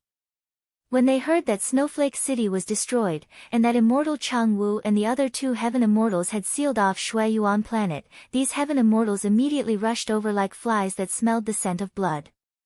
It was just that their residences were either very far away from Shui Yuan planet, or they were busy with some matters that they could not attend to. Therefore, they only sneaked into Shui Yuan planet today and gathered together. They had just sensed the aura that erupted from the battle between Wuqi and immortal Xian Yang, and they had come here hastily. But, they did not find anything valuable. 7 to 8 heaven immortals, old and young, beautiful and ugly, all dressed differently, were hovering midair. Their divine will kept scanning the surroundings, searching every inch of the snowfield within 10,000 miles circumference. Their divine will reached 100 miles deep into the snowfield. If not for Wuqi's aura concealing mystic art that came from Scroll of Stealing, which allowed his aura to fuse with the heaven and earth, and turned him into a piece of Xian Bing, perhaps he would have long been captured by the combined divine will of these heaven immortals. Yan Qijuan, Xiong Wanling, and He Qianqiu were overjoyed when they heard the news, and a ferocious smile emerged on their faces. It was especially true for Xiong Wanling and He Qianqiu, as they were used to being the overlords in the depths of Meng Mountains. Now that they had suffered a great loss in the hands of Lin Qiulua, it was needless to say how they were filled with hatred and resentment. The impulse to annihilate Lin clan had far surpassed their curiosity about how Wuqi captured 3 heaven immortals alive. The 2 old demons were wild with joy. They took over the immortal talismans happily, then leaped into their demon clouds and brought up strong winds as they flew towards the courtyards of the 3 major clans in Snowflake City. Wuqi had hidden immortal Chang Wu, vagabond Qing Yi, and immortal Xian Yang in a separate, small space. Therefore, Yan Qijuan and the others did not know that Wuqi had already captured the 3 heaven immortals. When they saw the 3 heaven immortals, they were taken aback. Swoosh! Swoosh! The strong winds shook the surrounding snowfield, while large sheets of auspicious white clouds shot out from the 2 old demons' palms, smashing viciously towards the 3 courtyards. The gray-robed old Taoist exchanged a glance with the others, and all of them nodded their heads in agreement. This is not a good thing, and it is shameful. But, it should still be concocted in large quantities. Wuqi thought to himself, also, the drunken dragon incense of the lowest grade has too great of a limitation when used. If they had cast a spell to isolate the poisonous gas and miasma beforehand, the incense would not be able to enter their bodies or touch their skin, and it would not be able to unleash its effect. If I can concoct an 8th or 7th grade drunken dragon incense, TSK. Since Snowflake City is destroyed, let it be destroyed. Since Snowflake City is destroyed, there is no need to rebuild it. Let it vanish forever. Every city in Snowflake City represented a great amount of benefits. With one less city, the other cities would be able to obtain more benefits. At least, those cultivators who came from outside the city would have no choice but to spend their money in the remaining cities. Changwu, Qingyi, and Xianyang. I have no idea what is wrong with them. Why did they seal off the 4 teleportation formations of Shui Yuan planet for no reason? What is the meaning of this? Are they the ones who have the final say in Shui Yuan planet? Even if Snowflake City is destroyed, the benefits of other cities must not be harmed. Yan Qijuan walked over and gave Lin Qiulua several dozens of slaps in a row. The slaps turned her face red and swollen, and blood trickled down from the corner of her mouth. Yan Qijuan snapped harshly, "Deposit? What deposit? Are you going to kill us as deposit? How dare you offend me? Every single one of you will be sentenced to death. 2 grand tutors, please take action and slaughter these people in front of you." Not only did they have to dismantle the remaining forces of the three major clans in Snowflake City, they were also required to cough up a huge sum of compensation. Only then would the 8 heaven immortals present here be satisfied. Otherwise, if they were to seal off Shueyuan planet for a few days for no reason, just the number of cultivators going in and out of the Grand Universal Teleportation Formation every day, how many energy stones would they lose in toll fees? If they added up the losses of the 3 cities, it would be at least several 100,000 stones. Glancing around, Wu Qi scanned the surroundings instinctively with his divine will. After finding nothing that could stand in his way, he stepped on a sword beam and sped towards Snowflake City. When these heaven immortals had gone far away, only then Wu Qi carefully came out from Xianbing City. Standing on the snowfield and looking into the direction where these heaven immortals disappeared, Wu Qi sighed helplessly. He weighed the bag in his hand. There was not much drunken dragon incense left in it, so it was not enough to deal with these few heaven immortals. Yan Qijuan, Xiong Wanling, and He Qianqiu widened their eyes and glanced to the left and right, then suddenly turned to look at the 3 heaven immortals who were lying on the ground. The spirit breeding ring had a very large space inside, and according to Wu Qi's will, it could divide the living beings inside into different small spaces. Originally, the spirit breeding ring was a treasure used by cultivators to store their demon beasts. As demon beasts loved to fight, when they were stored in the ring, they had to be stored separately.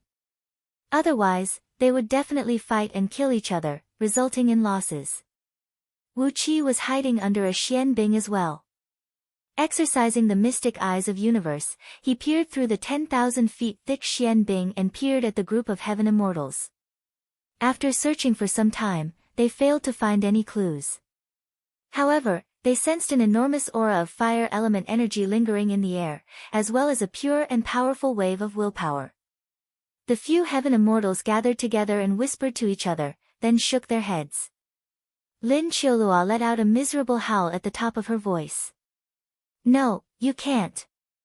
I'll return all the deposits. I'll apologize to you. I don't care what you do to me, you can't. While they were still a few miles away from the courtyards of the 3 clans, 2 old demons activated their spirit talismans at the same time. If there were several 100 kilograms of drunken dragon incense left, Wu Qi would really want to kill those 8 heaven immortals as well. He could casually set up some traps and ignite several 100 kilograms of drunken dragon incense, and it would be a piece of cake for him to kill 8 to 10 heaven immortals. After shouting and yelling for a while, it was the gray-robed old Taoist who first cried out, "Fellow immortals, let's not worry about that for now. We need to find Chang Wu and the other 2 first. What exactly is the purpose of this incident, and the cause and effect? They have to give us an explanation. Shueyuan planet has been sealed for so many days for no reason. The 3 clans of Snowflake City must compensate the other cities for the loss."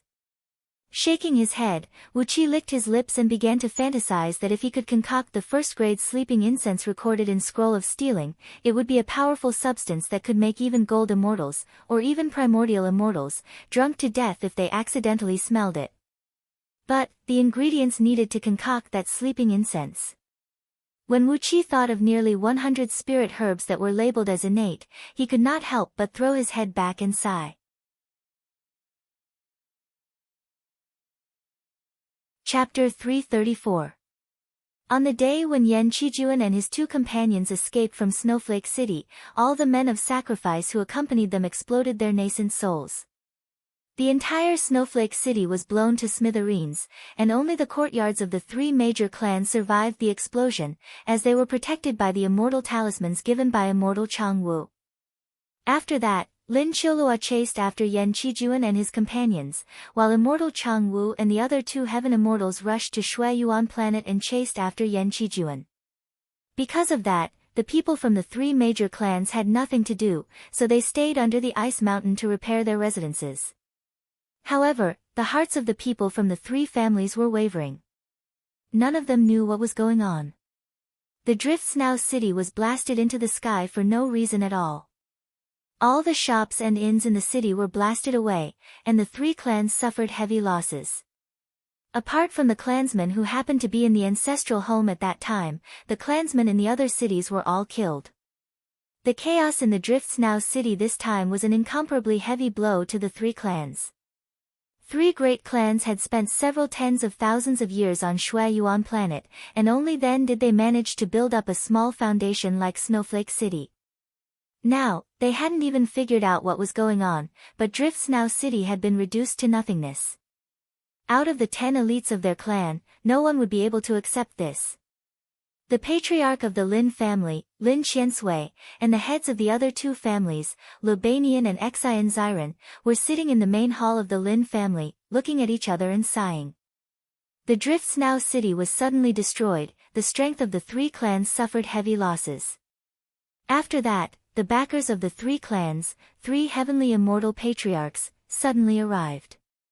Without saying a word, they led their disciples out to hunt down Yan Qijuan and his men. Therefore, until now, they still had no idea what was going on, and why Snowflake City was destroyed. The patriarchs of the three clans were all at the mid-stage of the nascent soul realm. Lin Qiansui's cultivation was the highest, as he was about to break through to the late stage of the nascent soul realm. At this moment, Lin Qiansui was frowning and sighing in a low voice. The three immortal masters still haven't explained this matter clearly. Just what happened? Now that the Drifts Now city has been destroyed, flying snow, chaotic snow and white frost, I'm afraid they won't give us a chance to make a comeback. Libanian was silent for a while and said with a wry smile, we also have immortal master behind us, I'm afraid they won't dare. Xian Ziren could see it clearly. He smiled bitterly and said, for spirit stones, for benefits, why wouldn't I dare? When the three cities joined forces, there were 8 immortal masters behind them. Gathering the strength of 8 people to threaten the 3 immortal masters behind us, our future is bleak. Lin Qiansui stamped his feet and said angrily, but what exactly happened? Why were people suddenly fighting in the city? It was simply inexplicable, an undeserved calamity. The cultivation world had its own rules. How could he explode his nascent soul in a densely populated city? Moreover, there are so many of them using a secret formation to detonate their nascent souls. This is simply inexplicable and unreasonable. Libanian and Xian Ziren turned to look at Lin Qiansui at the same time and said together, Old Lin, is this related to your Qiu Luo? Lin Qiansui abruptly shut his mouth and did not say another word. Apparently, when Snowflake City was destroyed, they did sense her aura. As Lin Qiulua was fighting someone with all her might, it was impossible to fool her by telling her that it had nothing to do with her. Lin Qiansui was silent for a long time before he bitterly said, our 3 clans advance and retreat together. We are bound together for good or ill. If you have anything to say, wait until the 3 immortal masters return. Libanian and Xian Ziren exchanged a glance, then breathed out a heavy sigh at the same time. After that, their faces fell, as they transformed into 2 beams of bright light and shot up into the sky from the main hall. With great astonishment, they saw 2 balls of demonic clouds and wild winds approaching at top speed from a few miles away. They saw 2 balls of immortal light flashing amidst the demonic clouds, and the green gusts rolled up the white auspicious clouds. Like 2 waterfalls falling from the 9 heavens, they smashed down with deafening rumbles. The auspicious clouds and wild winds covered a huge area, covering an area of 100 miles in circumference around the 3 mansions. At the same time, a mighty immortal pressure was unleashed, causing Lin Qiansui and his companions to stiffen and be unable to move. Even the nascent soul patriarchs of the 3 clans were unable to move because of the immortal pressure, let alone the disciples of the 3 clans. In just a blink of an eye, the wild winds swept past the 3 mansions. This time, the patriarchs of the 3 clans did not have the time to activate their immortal talismans to protect their clansmen. The wild winds and the white clouds swirled around the 3 mansions at top speed, turning everything into powder wherever they went. With a hideous smile on their faces, Xiong Wanling and He Qianqiu raised up their immortal talismans and aimed them at the patriarchs of the 3 clans. A few beams of cloud shot out and smashed heavily onto the chests of the 3 patriarchs. A force as heavy as a mountain shattered the defensive barrier they barely unleashed, shattering their breastbones. A flexible, vast, continuous, dense, and boundless strand of immortal force surged into their bodies, and it firmly sealed the vital blood in their entire bodies. It was as if countless balls of clouds had blocked up their meridians and blocked up their nascent souls, causing them to be unable to mobilize the slightest bit of magic energy. The original 3 residences had been turned into a clean snowfield, leaving nothing behind. The snowy plain within a circumference of 100 miles was as clear as a pale blue mirror, reflecting the sunlight with a bright and beautiful glow. Apart from the ice and snow, there was nothing left in this place. All the remaining clansmen of the 3 clans had been crushed into powder amidst the wild winds and white clouds. Evildoers. The 3 patriarchs stared fixedly at Xiong Wanling and He Qianqiu, barely spitting out 2 words from their mouths. Xiong Wanling and He Qianqiu put away the immortal talismans. They had only released less than 10% of the power of the talismans. Then, they carefully put them into their storage rings as if they were precious treasures.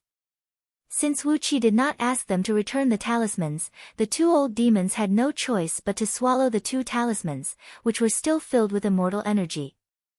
Carrying the 3 patriarchs, who were covered in blood and unable to move, Xiong Wanling and He Qianqiu leaped onto the demon cloud and returned to the peak of the snowy mountain where Wu Qi and the others were. After throwing the 3 patriarchs to the ground, Xiong Wanling roared with laughter and said, "Hee, they are indeed immortal talismans crafted by heaven immortals. With just 2 immortal talismans, they have killed all their clans as easily as killing dogs." He Qianqiu chuckled and said, "That's right, the power of these immortal talismans is really impressive. But too bad, they can only be used once." Both of them were lying through their teeth, shamelessly telling Wu Qi that the 2 immortal talismans had consumed all their immortal energy. Helplessly, Wu Qi gave them a glare, then smiled and cupped his fist at Yan Qijuan. "Now, it's up to you how to vent your anger. You've been torturing this woman for the past few days. Did she give her a confession? Who paid her to kill these people? How did that man find her? Where did Lin Qiulua go to collect the money? Did she tell you anything about these things?" Yan Qijuan nodded slowly, then quickly sent a few words to Wu Qi through voice transmission. Wu Qi was struck dumb, then a cold smile emerged on his face. Taking a few steps back, Wu Qi spread his arms and pointed at Lin Qiulua and the 3 patriarchs. He smiled faintly, telling Yan Qijuan that he could take his revenge now. Without any hesitation, Yan Qijuan, Xiong Wanling, and He Qianqiu strode before the 3 patriarchs. Xiong Wanling stepped forcefully on Lu Bainian's head with his bare paw as he roared with laughter, "3 old dogs, do you know why you are facing the calamity of having your clans wiped out today?" He Qianqiu gave Xian Ziren a hard kick and said coolly, "Lin Qiulua has accepted someone's energy stones, and tried to kill us in the middle of the street in Snowflake City. She has killed over 100 of our disciples. We need to make her pay for this." With a complicated expression, the 3 patriarchs looked at Lin Qiulua, who was kneeling on the ground like a stone statue. Lin Qiansui threw his head back and breathed out a long sigh, then said in a deep voice, "Fellow Taoists, we're willing to repay all the losses we've suffered. We're willing to exchange all our properties for our lives." Xian Ziren coughed out a mouthful of blood and said with a hoarse voice, "Since it is Lin Qiulua who caused this calamity, it has nothing to do with us. After several tens of thousands of years of accumulation, we have 2 million upper-grade energy stones, and countless other rare treasures. I'm willing to offer them to you, fellow Taoists, in exchange for my life." Lu Bainian said the same thing. Coughing violently, he also said that he was willing to pay with the energy stones from his clan. Wu Qi gave the 3 patriarchs a look, shook his head, then spun and put immortal Chang Wu and the other 2 patriarchs into the spirit-breeding ring. After that, he descended the ice mountain, found an ice cave, and fell into a deep sleep. Paying with energy stones? If it were some other cultivators, they might have agreed to it. But, as Yan Qijuan and his companions were from Myriad Immortals' planet, a mere several million upper-grade energy stones were nothing to them. Nevertheless, after several tens of thousands of years of accumulation, the three clans had only saved a few million upper-grade energy stones. They were really poor. The miserable howls and cries of Lin Qiulua and the patriarchs of the three clans kept echoing out from the peak of the snowy mountain, accompanied by the noises of bones breaking and flesh cracking. Wu Qi did not want to think about what kind of cruel torture they had gone through, as they had asked for it. With Yan Qijuan's temperament, and the bloodthirsty nature of Xiong Wanling and He Qianqiu, it was not hard to imagine that the torture they were going through now might be even more terrifying than the 18 layers of hell. The miserable howls lasted for a full day and night, and only then did they stop. After a while, the three patriarchs, their bodies covered in blood, slowly walked down the ice mountain. Xiong Wanling, in particular, still had a great amount of blood, flesh, and bones hanging from the corner of his mouth. While walking, he kept burping. Obviously, one of the 4 men on the mountain had been swallowed alive by him. A demon king was indeed a demon king. When Wu Qi saw Xiong Wanling's refreshed appearance, he could not help but twitch his lips. 4 men gathered together, and only then did Wu Qi say, according to the confession we obtained, after Lin Qiulua successfully completed the assassination, she would go to an inn in White Frost City and look for the person who sent her, and collect the rest of the reward. Therefore, we need to go to White Frost City now, and find out who is the person who sent her here. Xiong Wanling bared his teeth and said with a gloomy voice, no matter who sent her here, I've made them my sworn enemy this time. He Qianqiu just snorted coldly and did not say a word. Yan Qijuan's face turned even uglier, as he said coolly, you're right, we need to investigate this thoroughly. There are only a few people in Great Yan Dynasty who know my whereabouts. No matter who is scheming against me, we need to investigate this thoroughly. Wu Qi raised his head and gave Yan Qijuan a look, then nodded his head. 4 beams of light shot up into the sky, flying straight towards White Frost City.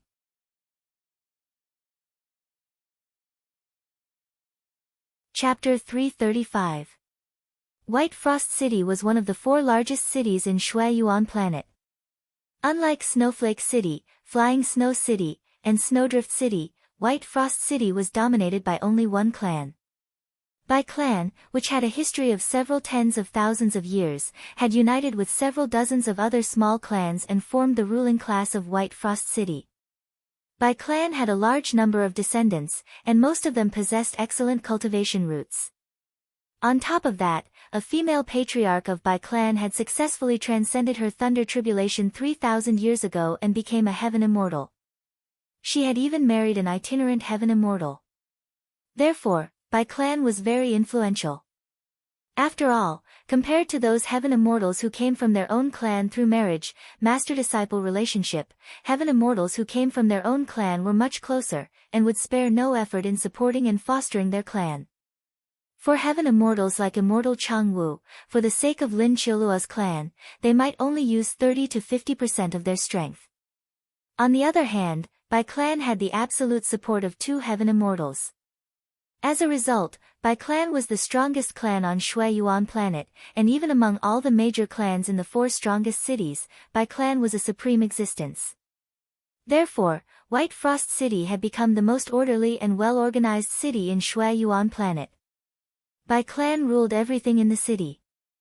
All the laws were made by them, and everyone had to obey the rules set by them. Therefore, there were fewer disputes in White Frost City. When Wu Qi and his company arrived at White Frost City, it was noon. There were many cultivators going in and out of the city gate. Wu Qi noticed that all the cultivators who entered the city were required to show a waist medallion made of white jade at the gate. Without the medallion, Wu Qi and his company arrived at the city gate, which immediately attracted the attention of the guards. An old man with the cultivation base of Peak Jin Dan Realm strode forward, cupped his fist and bowed to Wu Qi with a big smile on his face. Fellow Taoists, is this your first time visiting White Frost City? Please cooperate with me and register your name here. The old man's attitude was amiable, his words were polite, and the smile on his face was warm. It reminded Wu Qi of those professional greeters in front of the entertainment clubs back on Earth. Wu Qi turned around and gave Yan Qijuan a glance. Yan Qijuan and his two brothers were curiously admiring the scenery of White Frost City, showing an attitude of letting Wu Qi decide everything. Wu Qi nodded and smiled at the old man, then followed him into a small hut built with ice blocks next to the city gate. Several men who looked like loose cultivators had just filled out a scroll, and then each of them received a white jade token. Wu Qi noticed that after these rogue cultivators received the white jade token, they injected a trace of true essence into it, and the white jade token immediately emitted a faint white light, covering their bodies with a thin layer of halo. It seemed that this was the proof used by White Frost City to distinguish whether a cultivator had registered in front of the gate. Those with white light on their bodies were cultivators who had entered the city through the proper channels. Cultivators without white light on their bodies were cultivators who had used illegal means to invade, so they would naturally be interrogated and even hunted down. Wu Qi walked into the house and came before a long table. A middle-aged man, who looked very amiable and enthusiastic, was sitting behind the table, writing something with a writing brush. When he saw Wu Qi come in, the middle-aged man quickly rose to his feet, cupped his fist and bowed to Wu Qi with a warm smile on his face, and said, "Fellow Taoist, may I know your name, and where are you from?" "I'm Bai Qi, the supervisor of this place. I hope fellow Taoist won't mind. This identity token is to ensure the safety of all fellow Taoists in the city." Yan Qijuan and his two brothers had also entered the house.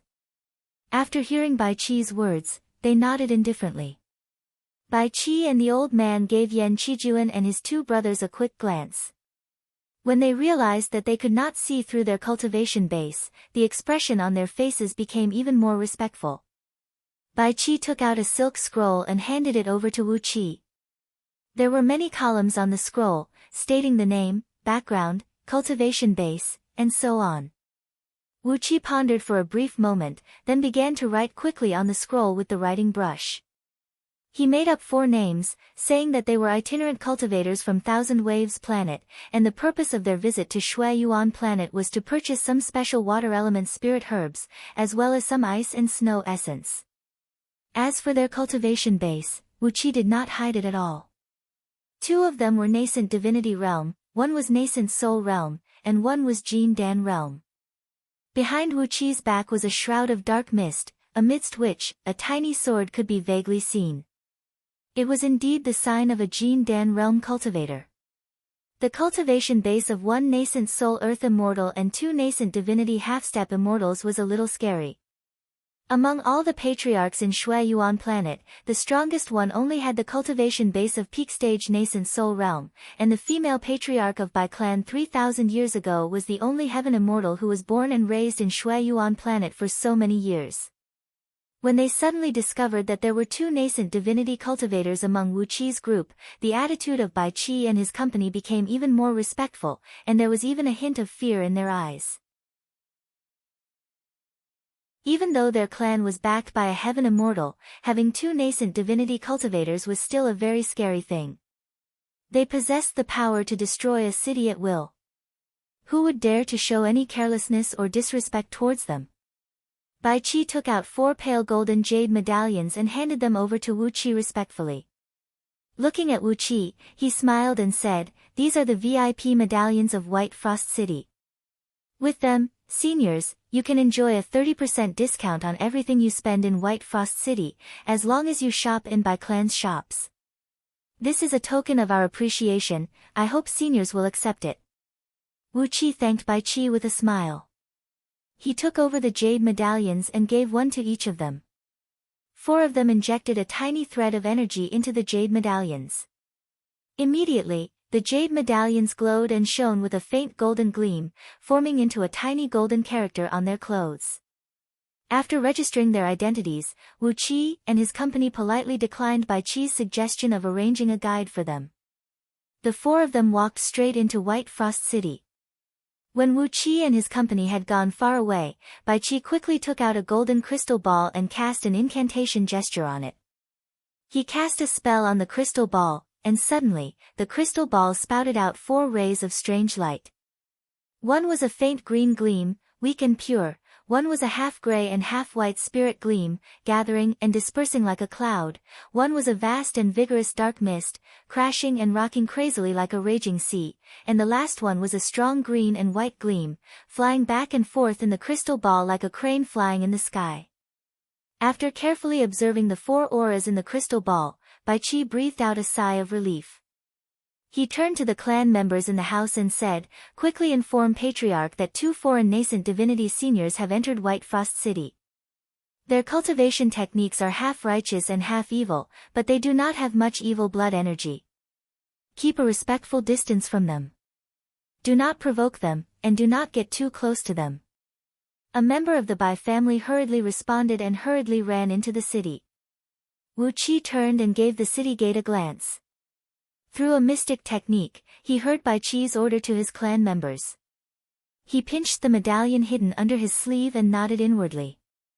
It seemed like this medallion could only be activated with energy, and after injecting energy into the medallion, it would leave behind an image of the energy in one of Bai Qi's treasures. Through the external characteristics of the image, Bai Qi would be able to identify the cultivation technique and disposition of the people who entered the city. If they were the kind of people who cultivated evil and fiendish cultivation techniques and killed people without blinking, Bai Qi would be able to alert them in advance. Sure enough, the reason why White Frost City could stand tall on Shui Yuan planet for several tens of thousands of years was because it had its own set of rules. However, no matter how they took precautions, as Wu Qi and his company did not come to White Frost City to stir up trouble, they did not have to worry about the reaction of Bai clan members. According to Lin Qiuluo's confession, the 4 of them walked along the widest main street in White Frost City for tens of miles, and finally came to the front door of a large inn, the White Frost Residence, which looked similar to Huixian abode in Flying Snow City. They exchanged a glance, and instead of entering the inn, they went to a wine shop opposite to White Frost Residence. They found a private room on the 6th floor of the highest floor and sat down. With a few words, Wu Qi dismissed the eager waiter, threw him 2 upper-grade energy stones, and asked him to pick some fine wine and dishes. When all the dishes were ready, Wu Qi closed the door of the private room, sat side by side with Yan Qijuan before the window, overlooking the people who were entering and exiting White Frost Residence with a cold gaze.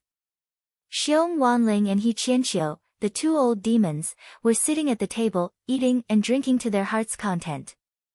Their divine will had already enveloped the front door of White Frost Residence. Holding a jar of wine in his hand, Wu Qi sat before the window with his legs crossed. While overlooking the cultivators who were entering and exiting the front door, he said indifferently, "Lin Qiuluo said that the person is a girl, and she has 2 companions. Let's see if they are really staying in White Frost Residence, and if they will come out to do some activities." White Frost Residence occupied a very large area. Measuring nearly 5 miles in both width and length, the interior of the residence was a huge garden with mountains and rivers. Numerous exquisite pavilions and houses could be seen decorating the garden. Each pavilion and house was protected by a restrictive spell, and even Xiong Wanling and He Qianqiu could not penetrate it with their divine will. As they could not confirm if the 3 people described by Lin Qiuluo were really staying in White Frost Residence, they could only use the stupidest method to wait for their prey to appear. He sat there from noon all the way until dusk. Suddenly, a few handsome men dressed in battle robes walked out of the White Frost house. The leader of the group had his arms around 2 beautiful teenage girls who only possessed the cultivation base of peak stage Hotian realm. They walked out of White Frost Residence while laughing and joking. When they stepped out from the door, they instinctively glanced to the left and right, their sharp eyes quickly glancing over every single passerby in the vicinity. Suddenly, the wine jar in Wu Qi's palm shattered into pieces. The wine turned into a wisp of hot air and spread out, filling the entire private room with a strong aroma of wine. Yan Qijuan turned to look at Wu Qi, lowered his voice and asked, "Do you know this man?" Wu Qi nodded slowly, then said in a low voice, "The Supreme General of Great Zhao, Zhao Kuo." After a brief moment of silence, Wu Qi smiled and said, "He is Wu Qi's sworn brother. They once swore a deadly oath to work together and take care of each other." Yan Qijuan did not show any reaction to the first part of Wu Qi's words, but his face darkened a little. Abruptly, he heard the second part of Wu Qi's words. His wrist trembled, and the wine jar in his hand fell to the ground and shattered into pieces. He stared at Wu Qi in astonishment and cried out in a low voice, "He is your sworn brother. He is from Great Zhao. How could you swear an oath with him?" Wu Qi stared at Yan Qijuan in astonishment and said in a low voice, "Wu Qi forced him to swear an oath with my flying sword." Immediately, Wu Qi told Yan Qijuan the oath he used when he became sworn brothers with Zhao Kuo. Yan Qijuan did not say anything for a long while. He twitched his lips and shook his head.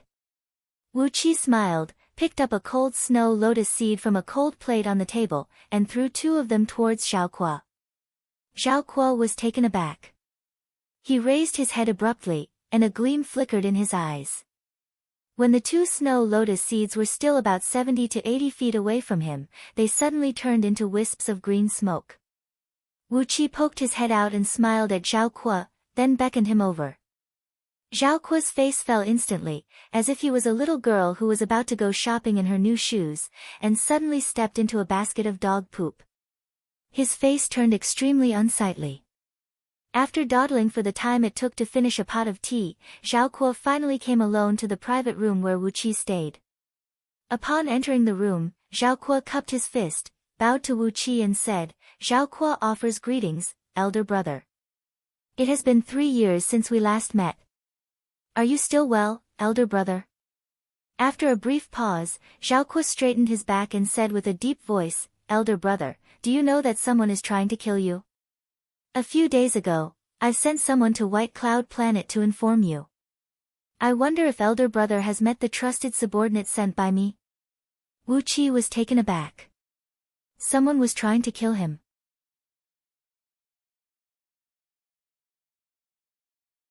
Chapter 336. Inside the private room, Wu Qi and the other 4 men were sitting quietly around the table. Holding a wine cup in his hand, Zhao Kuo slowly told them the reason why he came to Shui Yuan Planet. He had arrived 1 day earlier than Yan Qijuan, and had been hiding in White Frost residence, waiting for the right moment. The order he received was that if Lin Qiulua came to White Frost residence, he would find a way to establish a relationship with her. If she still did not come to White Frost residence after a certain period of time, he would find a way to establish a relationship with other major clans on Shui Yuan Planet. Yan Qijuan's face turned livid. The fact that he had personally brought a group of men to Shui Yuan Planet to plan an important matter was an absolute secret even within Great Yan Dynasty. The number of people who knew his whereabouts and the date of his departure was definitely less than 20. In fact, Zhao Kuo had arrived 1 day earlier than him, and was quietly waiting for the news of Yan Qijuan's assassination in White Frost residence. What did this mean? Someone in Great Yan Dynasty could not wait for Yan Qijuan to be killed, and it was even possible that someone from Great Yan Dynasty had directly intervened in the assassination. Wu Qi's face turned slightly unsightly as well. He fixed his gaze at Zhao Kuo and said with a cold grin, "So, who wants to kill me?" Zhao Kuo said in a deep voice, "I don't know who wants to kill you, but the order I received is that once the news of Yan Qijuan being killed in Shui Yuan Planet is spread out, you will definitely be the first person to come to Shui Yuan Planet. And, you will definitely be the first person to come to Shui Yuan Planet. I've brought a large number of Great Zhao's experts and sinecures with me. Once they find you, they will do everything they can to kill you." Wu Qi and Yan Qijuan exchanged a glance, and neither of them said a word for a long while. After a long moment of silence, Wu Qi said with a strange, cold smile, "How can they be so sure that I'll come to Shui Yuan Planet?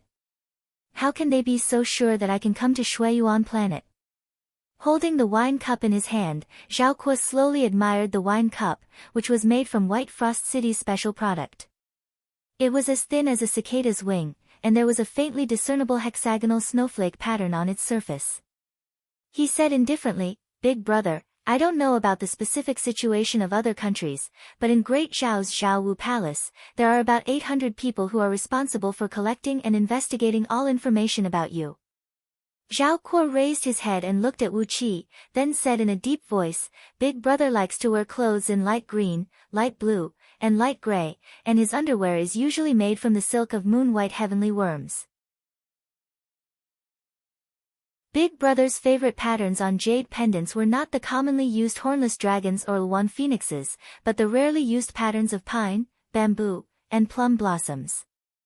Big brother likes to drink the thousand flowers wine that Great Yen only serves to the imperial palace, and he likes to eat river fishes and seafood the most.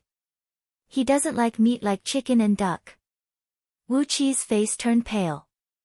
How was it possible that all these habits of his had been thoroughly investigated by someone? But, during the last 3 years, Wu Qi basically didn't notice anything. He carefully recalled all his actions during the last 3 years. He was either staying with Princess Zhanglu on Cloud Peak of White Cloud Planet, cultivating in seclusion in Star Picking City, and he had only visited Little Meng City 2 or 3 times. He had been living in seclusion, and yet, his habits had actually been thoroughly investigated by someone? Careless, too careless. For the last 3 years, relying on the backing of Patriarch Jiang Yun, he had been too careless. Cold sweat broke out from Wu Qi's back, wetting a large part of his clothes. Fortunately, he didn't do anything big during the last 3 years, or else, someone might have already found out about some of his dirty deeds. Fortunately, he didn't do anything during the last 3 years, or else, someone might have found out about some of his dirty deeds. Zhao Wu Palace, was this the intelligence agency of Great Zhao that was equivalent to scouting office? Yan Qijuan was struck dumb and speechless. Since Zhao Wu Palace knew so clearly about some of Wu Qi's private hobbies, it showed that they had already infiltrated into Great Yan Dynasty. Someone close to Wu Qi must have been bribed and controlled by someone from Zhao Wu Palace. He couldn't help but feel a little suspicious, wondering if someone among his trusted subordinates had become Great Zhao's lackeys. Zhao Kuo continued, based on what elder brother has done after entering Great Yan's imperial court, and the habits of elder brother, Zhao Wu Palace has come to the conclusion, elder brother may look cold, but his heart is warm, and he values friendship and righteousness. Although his methods are ruthless, and sometimes even unscrupulous, they are only used against his enemies and outsiders. When it comes to those close to him, even if it costs him his life, he will still fight with all his might. After listening to Zhao Kuo's description of Zhao Wu Palace's analysis of Wu Qi, Yan Qijuan turned his head and stared at Wu Qi without blinking his eyes. On the other side, Wu Qi crossed his legs, held a wine cup in his hand, and said with a cold grin, "Am I really that good?" Fiddling with the wine cup in his hand, Zhao Kuo smiled and said, "Elder brother, haven't you arrived at Shui Yuan planet? And you even saved His Highness, the Crown Prince?" Yan Qijuan nodded thoughtfully, while Wu Qi did not say a word. He snorted coldly, narrowed his eyes, then took a sip from the wine cup and said, "Continue. How can they be so sure that I can come to Shui Yuan planet?" Zhao Kuo smiled, then lowered his voice and said, "Among the 6 dynasties, the first person who can come to Shui Yuan planet must be you, elder brother. 3 years ago, how did elder brother leave Myriad Immortals planet with that Jiangqing Zi, and how did you bring all the immortals from White Cloud Immortal Sect and Tranquil Vimla Sect to Myriad Immortals planet?" Zhao Kuo smiled and said, "At least according to the investigation conducted by Zhao Wu Palace in the last 3 years, the planetary ship that Jiangqing Zi used was seized by Han Shao Immortal. Planetary ships are extremely rare, and even White Cloud Immortal Sect only has a few of them. Therefore, it is impossible for Elder Brother and Jiangqing Zi to leave Myriad Immortals planet with a planetary ship, and bring all the immortals to Myriad Immortals planet in just a few hours." "Grand Universal Teleportation Formation?" asked Wu Qi with a cold snort. Zhao Kuo nodded and said with a smile, "Grand Universal Teleportation Formation." Zhao Wu Palace is sure of one thing, elder brother must have mastered the method to construct a Grand Universal Teleportation Formation, or he must have discovered a Grand Universal Teleportation Formation left behind in the ancient times. Therefore, elder brother will definitely come to Shui Yuan planet at the first possible moment. Wu Qi drummed his fingers on the wine table. He pondered for a while, then said with a frown, "So, the decree you received says that if Lin Qiulua completes the mission smoothly, you will form a relationship with her. And if she fails, you will be asked to bring the men to complete the mission. Zhao Kuo nodded vigorously and said, His Excellency Su Dai has made a plan for this. If His Highness the Crown Prince is killed, everything will be fine. I will hook up with Lin Qiulua, promise her a handsome reward, and make her lean toward Great Zhao. Elder brother, if you come to Shui Yuan planet, I will ask Lin Qiulua to kill you. But, if Lin Qiulua fails, and fails to kill Great Yan's Crown Prince, according to her character, she will definitely seal off all the routes to and from Shui Yuan planet, and pursue His Highness the Crown Prince relentlessly. At that point in time, I will bring some men and cooperate with Lin Qiulua to hunt down His Highness the Crown Prince and you, elder brother. Wu Qi gave Yan Qijuan a look and said coldly, Who is trying to kill me? Do I have such a deep grudge against Great Zhao? Zhao Kuo narrowed his eyes and said with a smile, but Great Zhao's Prime Minister, His Excellency Lin Xiangru, said that the person who killed so many people in Sang'ao Immortal Abode, and left behind the name of His Excellency Lu Buwei, is you, elder brother. All the information Zhao Wu Palace has collected over the last 3 years proves that it is you who did this. Me? Wu Qi pointed at his own nose and cried out, Impossible. Zhao Kuo grinned, nodded at Yan Qijuan, and said, But, Zhao Wu Palace has investigated all the people who entered Sang'ao Immortal Abode. Apart from you, elder brother, who else could have the ability to do something like that and have the motive to do that? Who could travel freely in and out of Sang'ao Immortal Abode? Can I? Wu Qi narrowed his eyes and stared at Zhao Kuo. Zhao Kuo laughed complacently and said, Elder brother, what do you think? Who forced me to swear an oath of brotherhood that day? After that, elder brother, you were putting on a show in that small courtyard. Although I won't reveal what you have done, since the intelligence agencies of the 6 dynasties are now able to communicate with each other, after eliminating all the possibilities, the only one who could have stirred up trouble in Sang'ao Immortal Abode is you, elder brother. Clearing his throat, Wu Qi said helplessly, If that's the case, let's just assume that I did it. I killed Zhao Ling, and because of that, Great Zhao wants to seek revenge on me. That's why they sent my sworn brother to kill me. Zhao Kuo breathed out a long sigh and said, It is not only Zhao Ling, elder brother, don't you know what you have done? Yan Qijuan interrupted, General Zhao Kuo, when you brought your men to Shui Yuan planet and contacted Lin Qiulua, are they your subordinates as well? Zhao Kuo shook his head hastily and said, No, the person who contacted Lin Qiulua beforehand is someone else, and he is definitely not someone from Great Zhao. Both of them are now in White Frost residence, but they don't know who we are. Therefore. While speaking, Zhao Kuo rose to his feet, pointed his finger outside the window and said, Look, they are the people who are walking out from White Frost residence. Wu Qi rose to his feet and saw a few men and women walking out from the residence. Obviously, they were from 2 groups of people. Among them was a girl clad in a tight black outfit. She was walking side by side with a young man, who was clad in a white crane cloak, looking handsome and elegant, and had a green medallion hanging on his waist. Both of them were greeting each other with a smile on their faces. Pointing his finger, Zhao Kuo said, That girl is the one who contacted Lin Qiulua directly. I have no idea who she is as well. But, that man is Bai Feng, the most outstanding disciple of the current generation of Bai clan in White Frost City. He has a cultivation base of mid-stage nascent soul realm, and is doted on by Patriarch Bai. He is in charge of the Frost Squad, which is used by Bai clan to maintain the security of White Frost City. He can deploy at least 3,000 well-trained cultivators. Yan Qijuan grinned coldly and said, So, they are sparing no effort. Are they trying to seduce the people from Bai clan, preparing to deploy the next wave of people to assassinate me? Meanwhile, Wu Qi was staring at the girl, his brows knitted into a tight frown as he said, I think I know her. Wu Qi did find the girl's face very familiar, and her bearing and graceful bearing were very familiar as well. He stared at the girl and pondered for a while, then cried out in astonishment, Damn it! She is one of the 3,000 lady officials in Star-Picking City. And, she is the leader of one of them. I saw her when Bai Zhuer gave them the mission. I think her name is Yan. Yan Xiaoqi. The wine cup in his palm shattered abruptly. Suddenly, he saw someone from Star-Picking City in Shui Yuan Planet, and she was one of the more important officials in the city. On top of that, she was the one who was in charge of contacting Lin Qiulua, the one who bribed Lin Qiulua to assassinate Yan Qijuan.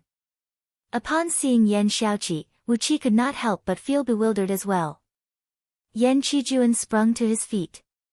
Of course, he knew the background of all 3,000 lady officials in Star-Picking City. They were all elite lady officials who were secretly trained by Great Yan Dynasty's imperial palace. Since they were young, they had received a brainwashing education. Once they acknowledged them as their master, they would never betray their master for the rest of their lives. They had acknowledged Wu Qi as their master, and had been helping Wu Qi to manage all the affairs in Star-Picking City. Wu Qi was their master, so how could they ever betray Wu Qi? Yan Qijuan, who was equally shocked, was about to say that Wu Qi had mistaken her for someone else, but his body suddenly turned stiff, and he was struck dumb. Behind Yan Xiaoqi, Yan Qijuan saw a familiar face. It was a young man with a fair face and no facial hair, with a delicate and pleasant appearance.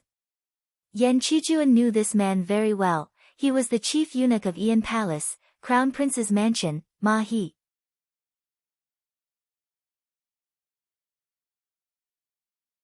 Chapter 337. When Yan Qijuan revealed Ma He's identity, his face turned extremely unsightly. Great Yan's Crown Prince's mansion consisted of 3 main palaces, 9 auxiliary palaces, and 72 side palaces. Yan Palace was one of the 9 auxiliary palaces, where Yan Qijuan spent his days reading, writing essays, and managing documents such as correspondence. As the chief eunuch of Yan Palace, Ma He could be considered as one of Yan Qijuan's trusted subordinates. But now, he was standing right next to Yan Xiaoqi, and was the executor who paid Lin Qiulua to assassinate Yan Qijuan. What did this mean? He pressed both palms heavily on the windowsill, sinking 2 inches deep into it. With a gloomy voice, he said, "No matter who is behind this, I swear I'll kill them." Abruptly, Yan Qijuan turned to look at Zhao Kuo and said coldly, "Don't you know anything about their identities?" Zhao Kuo shook his head helplessly and said in a deep voice, "Zhao Kuo belongs to Great Zhao's military ministry, which is a completely different system from Zhao Wu Palace. Zhao Wu Palace is controlled by Prime Minister Lin Xiangru and Acting Prime Minister Su. The military ministry is just cooperating with Zhao Wu Palace, and Zhao Kuo is just acting under the imperial decree." Wu Qi pondered for a brief moment, then a murderous look suddenly flashed across his face. Grinning coldly, he said, "Who cares? Imperial Advisor Xiong, Imperial Advisor He, go and capture them. Yan Xiaoqi, Ma He, and the people around them, capture them alive, bring them out and interrogate them." "No!" cried Zhao Kuo hastily. "I've brought 3 sinecures from Great Zhao with me this time, and they are also." Zhao Kuo gave Xiong Wanling and He Qianxiu a quick glance, indicating that the 3 sinecures he brought were also nascent divinity realm cultivators. Wu Qi knitted his brows into a tight frown. After a brief moment of pondering, he squeezed all the remaining drunken dragon incense into a ball the size of a toddler's fist, then gave it to Zhao Kuo together with an antidote. He lowered his voice and whispered something into Zhao Kuo's ears. Instantly, Zhao Kuo's expression flickered, and he turned to look at Wu Qi with a troubled expression. Wu Qi wanted Zhao Kuo to use the drunken dragon incense, so that when Wu Qi made his move later and the sinecures of Great Zhao tried to stop him, he would use the incense to kill all 3 sinecures. Naturally, Zhao Kuo was unwilling to accept Wu Qi's request. He had brought 3 nascent divinity sinecures with him. If anything happened to them on Shui Yuan Planet, Zhao Kuo would not be able to explain himself when he returned. The primordial spirit worshippers were a strategic force in the Great Zhao. Losing even one of them was a big deal, let alone losing 3 of them at once. Glaring fiercely at Zhao Kuo, Wu Qi frowned and pulled out the 3 green jade rings he looted from vagabond Qing Yi. Handing the rings over to Zhao Kuo, Wu Qi grinned coldly and said, "These 3 jade rings are immortal items. A set of 3 immortal items for 3 nascent divinity cultivators. Do as you see fit. Either you knock them out and hand them over to me, or..." With a sway of Wu Qi's body, 2 celestial fiend puppets sprung out from Wu Qi's body like ghosts. Without making a sound, they clamped Zhao Kuo from both sides, while 2 razor-sharp swords pressed against Zhao Kuo's ribs from both sides. With a charming smile on his face, Wu Qi looked at Zhao Kuo and said gently, "You are my sworn brother. Brother, you are my sworn brother. For the sake of your brother, I wonder if you are willing to sacrifice yourself for me?" As Wu Qi chuckled, the 2 celestial fiend puppets exerted force on their wrists and thrust their swords 3 inches into Zhao Kuo's ribs. A faint blood-red gleam shone from the puppets' bodies, as Zhao Kuo's blood essence was slowly sucked away by the swords. Zhao Kuo's expression flickered slightly. With a smile on his face, he cupped his fist at Wu Qi and said, "Since elder brother has said so, why don't I let you handle these 3 mere sinecures?" After receiving the ball of drunken dragon incense and 3 jade rings, Zhao Kuo smiled wryly as he looked at the 2 celestial fiend puppets who were clamping him. Wu Qi snorted coldly. The 2 celestial fiend puppets wiggled and wiggled, then slowly transformed into 2 extremely beautiful teenage girls with a heavenly fragrance. With a cold and indifferent face, the teenage girl gave Zhao Kuo's ribs a vicious punch, hitting right on the wound. Zhao Kuo howled in pain. He gave Wu Qi a piteous look, then breathed out a long sigh helplessly and said, "Since you are going to deal with 3 sinecures, you might as well kill my assistant as well. That assistant is Xiao Ta's trusted subordinate, and the reason he came out with me this time is to fight for the credit." Wu Qi nodded and agreed to Zhao Kuo's request. With a bitter face, Zhao Kuo changed into clean clothes and cleaned up his wounds, then brought the 2 celestial fiend puppets and walked out of the tavern. Wu Qi gave Xiong Wanling and He Qianqiu a look. Grinning coldly, the 2 demon kings transformed into 2 clumps of demon wind and rushed out of the window, leaping down towards Yan Xiaoqi and her company on the street. It seemed that Yan Xiaoqi, Ma He, Bai Feng, and their company were coming to this tavern as well. When Xiong Wanling and He Qianqiu leaped down, they had just arrived at the entrance of the tavern. All of a sudden, Bai Feng heard a strong gust of wind coming from above, and a strong demonic aura gushing down from above. He could not help but bellow furiously, "Who are you? How dare you cause trouble in White Frost City?" With a wave of his hand, a dozen pale blue sword beams, each about 10 feet long and enshrouded in a dense white mist, shot out and greeted Xiong Wanling and He Qianqiu. These sword beams were made by the Heaven Immortal Patriarch of White Frost City, using the essence of Xianbing from the deep ocean, combined with 10,000 years old Xianbing iron, and tempered with the power of the stars. They were called Frost Star Swords. The sword beams were extremely cold, and if an ordinary Jin Dan realm human immortal was struck by them, they would definitely be frozen into ice cubes, and those with slightly weaker cultivation base might even be frozen to death. As the most outstanding disciple of this generation of Bai clan, Bai Feng was given a total of 13 Frost Star Swords.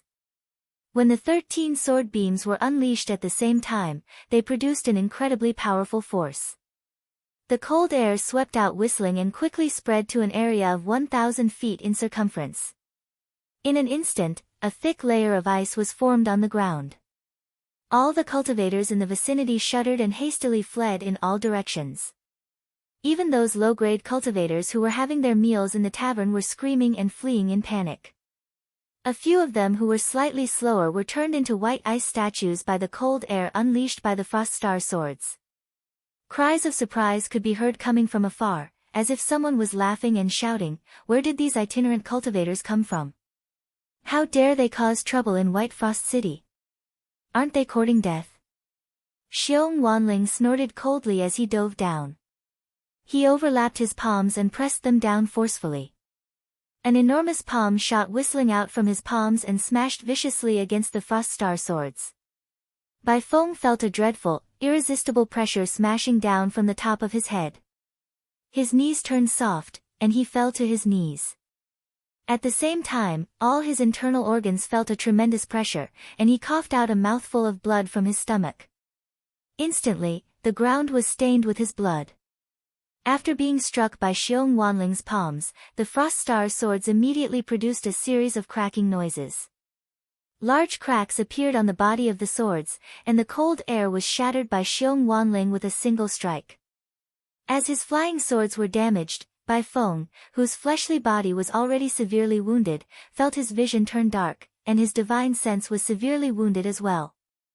Streams of blood shot out from all 7 apertures of his, and he fell to the ground in a sorry state. His body twitched, and he did not even have the strength to rise to his feet. The enormous palm of light unleashed by Xiong Wanling had smashed the Frost Star swords and smashed viciously onto the ground.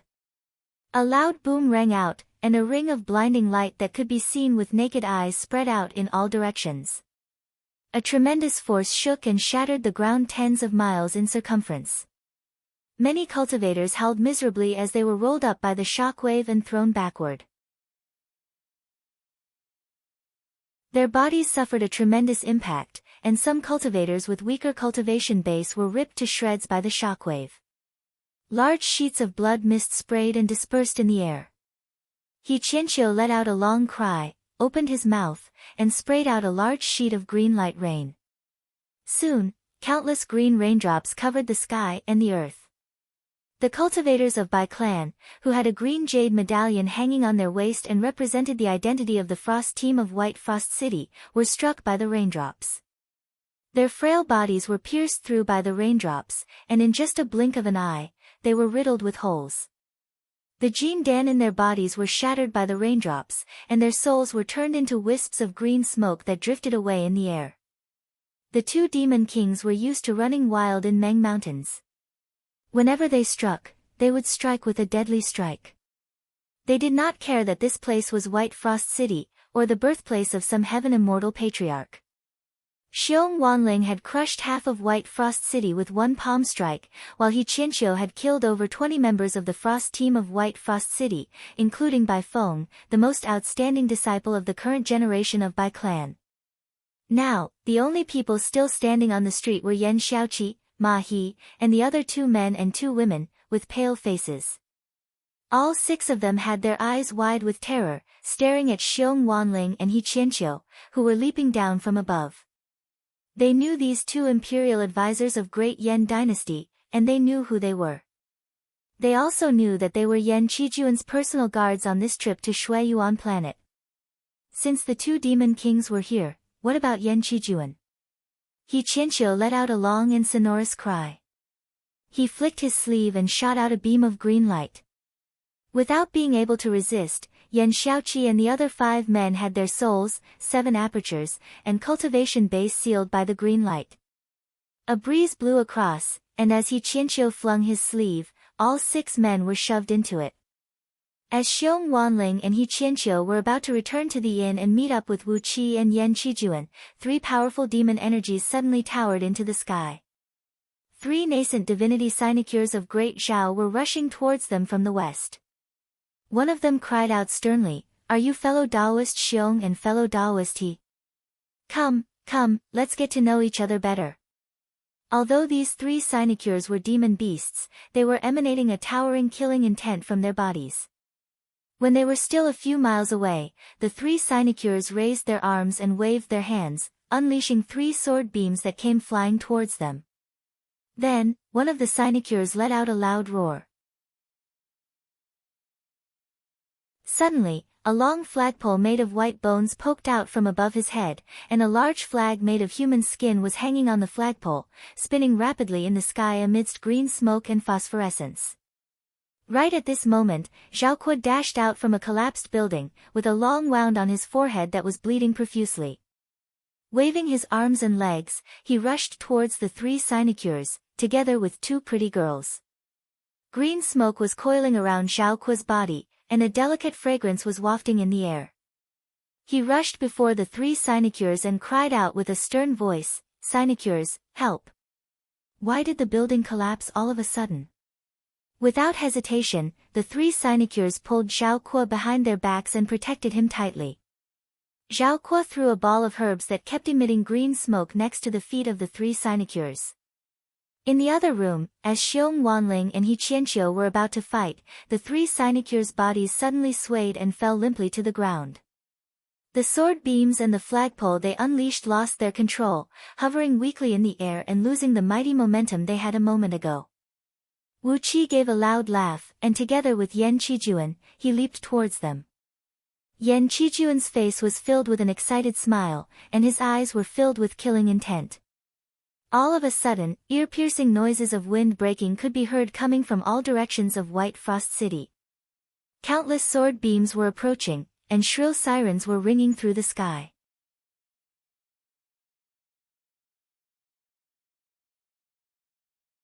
Chapter 338. Paying no heed to the cultivators who were rushing towards them from all directions, Wu Qi sprung to Zhao Kuo's side. 99 primordial runes shot out, glowing with a purple-gold light as they smashed into the forehead, chest, dantian, and other vital parts of the three nascent divinity sinecures, completely sealing off the flow of their energies. When the primordial runes entered the bodies of the three nascent divinity sinecures, like tiny seeds, they began to rapidly extract their blood essence, energies, and the natural energies from the surroundings, growing and expanding at an incredible speed.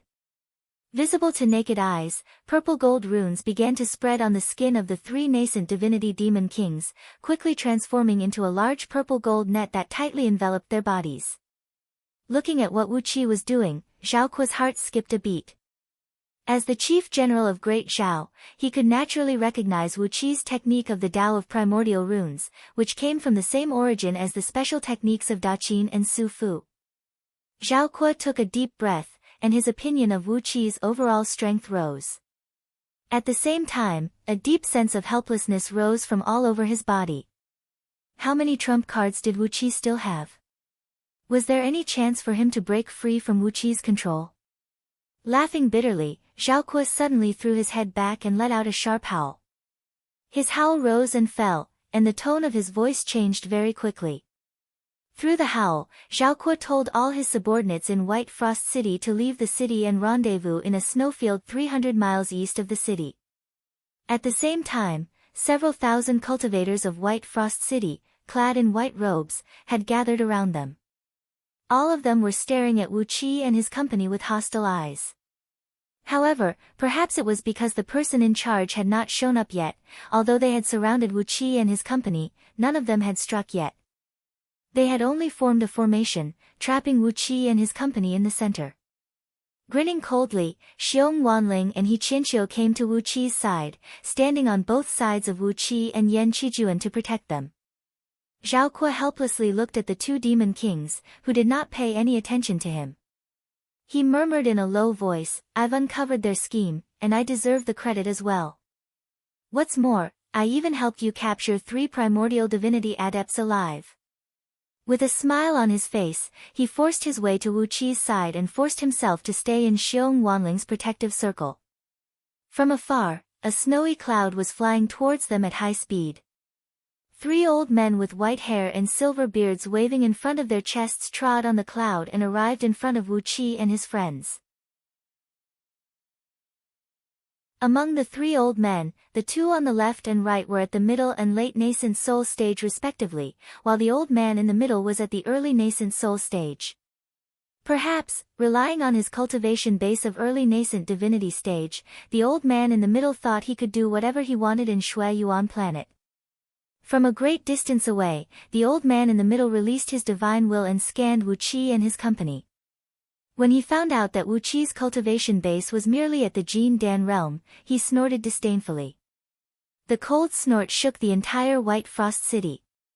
When he found out that Yan Qijuan's cultivation base was merely at the early nascent soul stage, he snorted disdainfully as well. However, when he scanned Zhao Kuo and his company with his divine will, he realized that he could not see through the cultivation base of Zhao Kuo, Xiong Wanling, and He Qianqiu. Immediately, he retracted the cold snort that was swirling in his nostrils. The old man's face turned very unsightly as he glared at Wu Qi.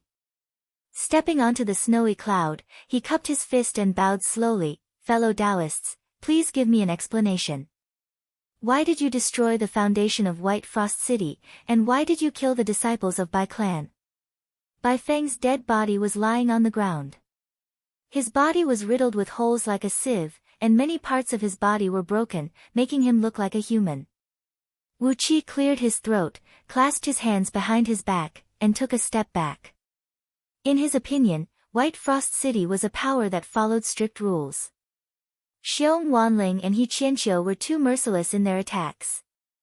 They had destroyed such a large city and killed so many disciples of Bai Clan. If they wanted an explanation, Yan Qijuan should be the one to talk to them. If they started a fight because of a disagreement, Wu Qi would have no choice but to retreat. After all, he was in the wrong. How could he destroy their foundation, kill their disciples, and wipe out their entire clan?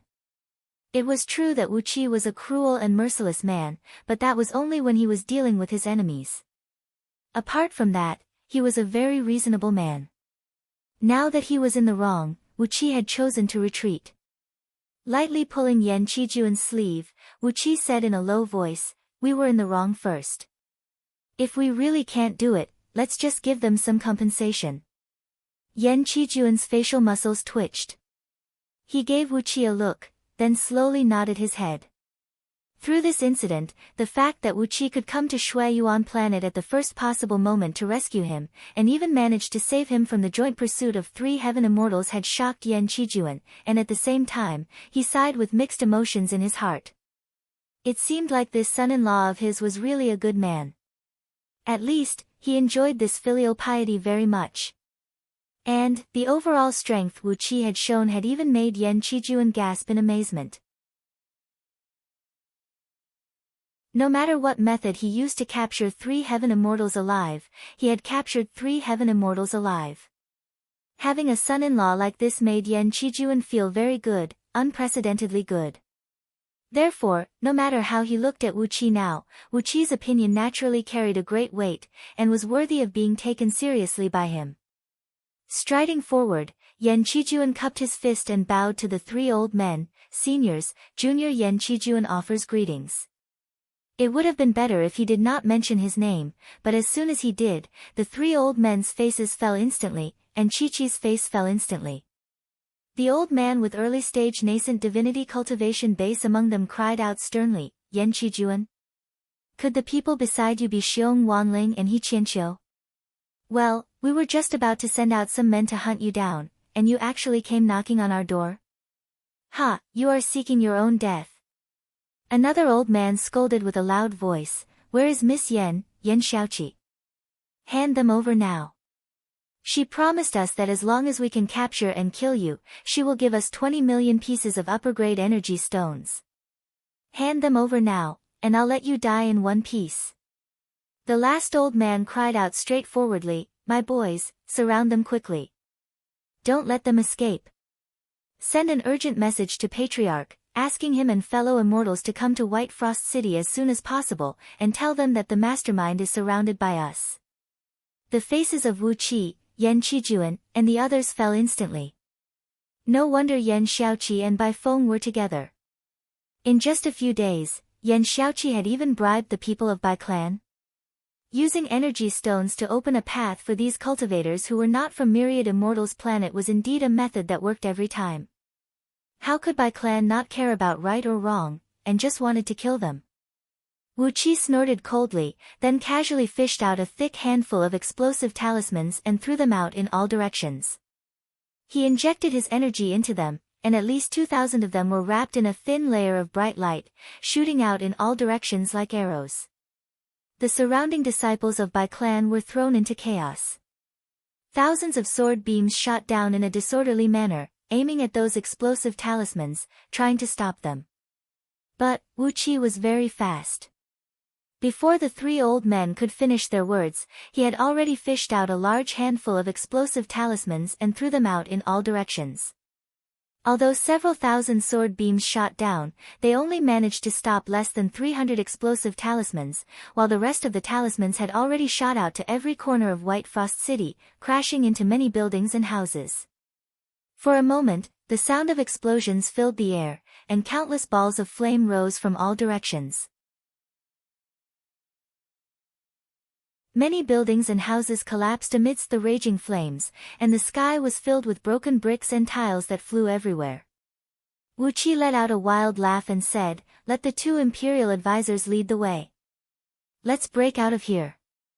Another few thousand explosive talismans were thrown out, and White Frost City was once again engulfed in flames.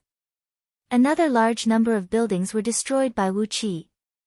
The surrounding disciples of Bai Clan roared furiously at the same time, while all kinds of low-grade magical treasures came smashing down towards them like a storm.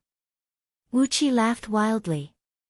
With a shake of his left wrist, countless golden specks burst out from the earth element dragon scale shield.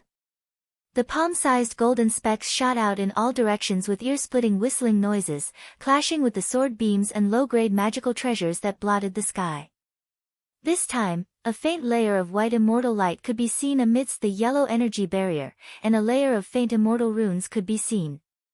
It was the transformation that happened after the earth element dragon scale shield devoured Lin Qiuluo's immortal armor, and its defensive strength had become even stronger. The razor-sharp dragon scales and the heavy earth element energy essence. When both of them were combined, the power unleashed was extremely frightening. It was a pity for the many disciples of Bai Clan in White Frost City. The strongest weapons they used were merely mid-grade magical items and flying swords. Wherever the golden dragon scales passed, the flying swords were broken, and the magical items were torn apart. It was like a sharp knife cutting a piece of tofu. The golden light streaked across the sky, leaving behind countless explosions. Several thousand disciples of Bai Clan coughed out blood. Their flying swords and magical treasures were destroyed, and their minds were severely wounded. The three patriarchs were trembling with rage, but their eyes were filled with greed. They shouted sternly, "Little thief, how dare you? Get into formation and surround them. Hold on for the time it takes to finish a pot of tea, and patriarchs and immortal masters will be here in no time." Before their words could fade away, Xiong Wanling had transformed into a 50 feet tall black bear. He threw his head back and let out a long roar into the sky, while all the black hair on his body stood up, each measuring nearly 3 feet long. As Xiong Wanling let out a shrill howl, the hundreds of thousands of black hairs on his body suddenly flew out along with wisps of dazzling black light. Followed by a silvery puffing noise, Xiong Wanling turned into a naked bear, without even a single hair on his eyebrows.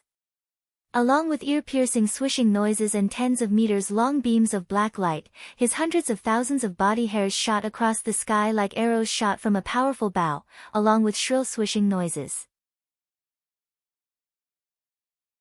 Apart from the three patriarchs who had the cultivation base of nascent soul realm and above, the strongest among the several thousand disciples of Bai Clan was merely at the peak of Jin Dan realm. Facing the desperate attack launched by Xiong Wanling with all his black hair, several thousand disciples of Bai Clan howled and fell to the ground while coughing blood. Wherever the black hairs passed, everything was pierced through. Numerous head-sized holes appeared on the bodies of the Bai Clan's disciples. Some of them were pierced by more than a dozen black hairs, and their bodies were shattered. Clearly, they no longer had any signs of life. A crane cry rang out, as Qianqiu had transformed back to his true form. With a powerful flap of his several tens of feet long wings, countless beams of green light shot out from his body, turning into a rain of green light that smashed towards the three patriarchs. The three patriarchs cried out in alarm. How could they have the courage to fight head-on with Qianqiu? The strongest patriarch in the middle produced an immortal talisman to protect himself, while the three of them fled to the back in a sorry state. All of a sudden, an enormous immortal pressure came sweeping towards him. Wu Qi quickly turned his head over his shoulder, and he saw 8 black dots appear out of nowhere several hundred miles away. Wu Qi gave a loud cry as he grabbed Yan Qijuan and Zhao Kuo, called out to them, then transformed into a black beam and fled at top speed.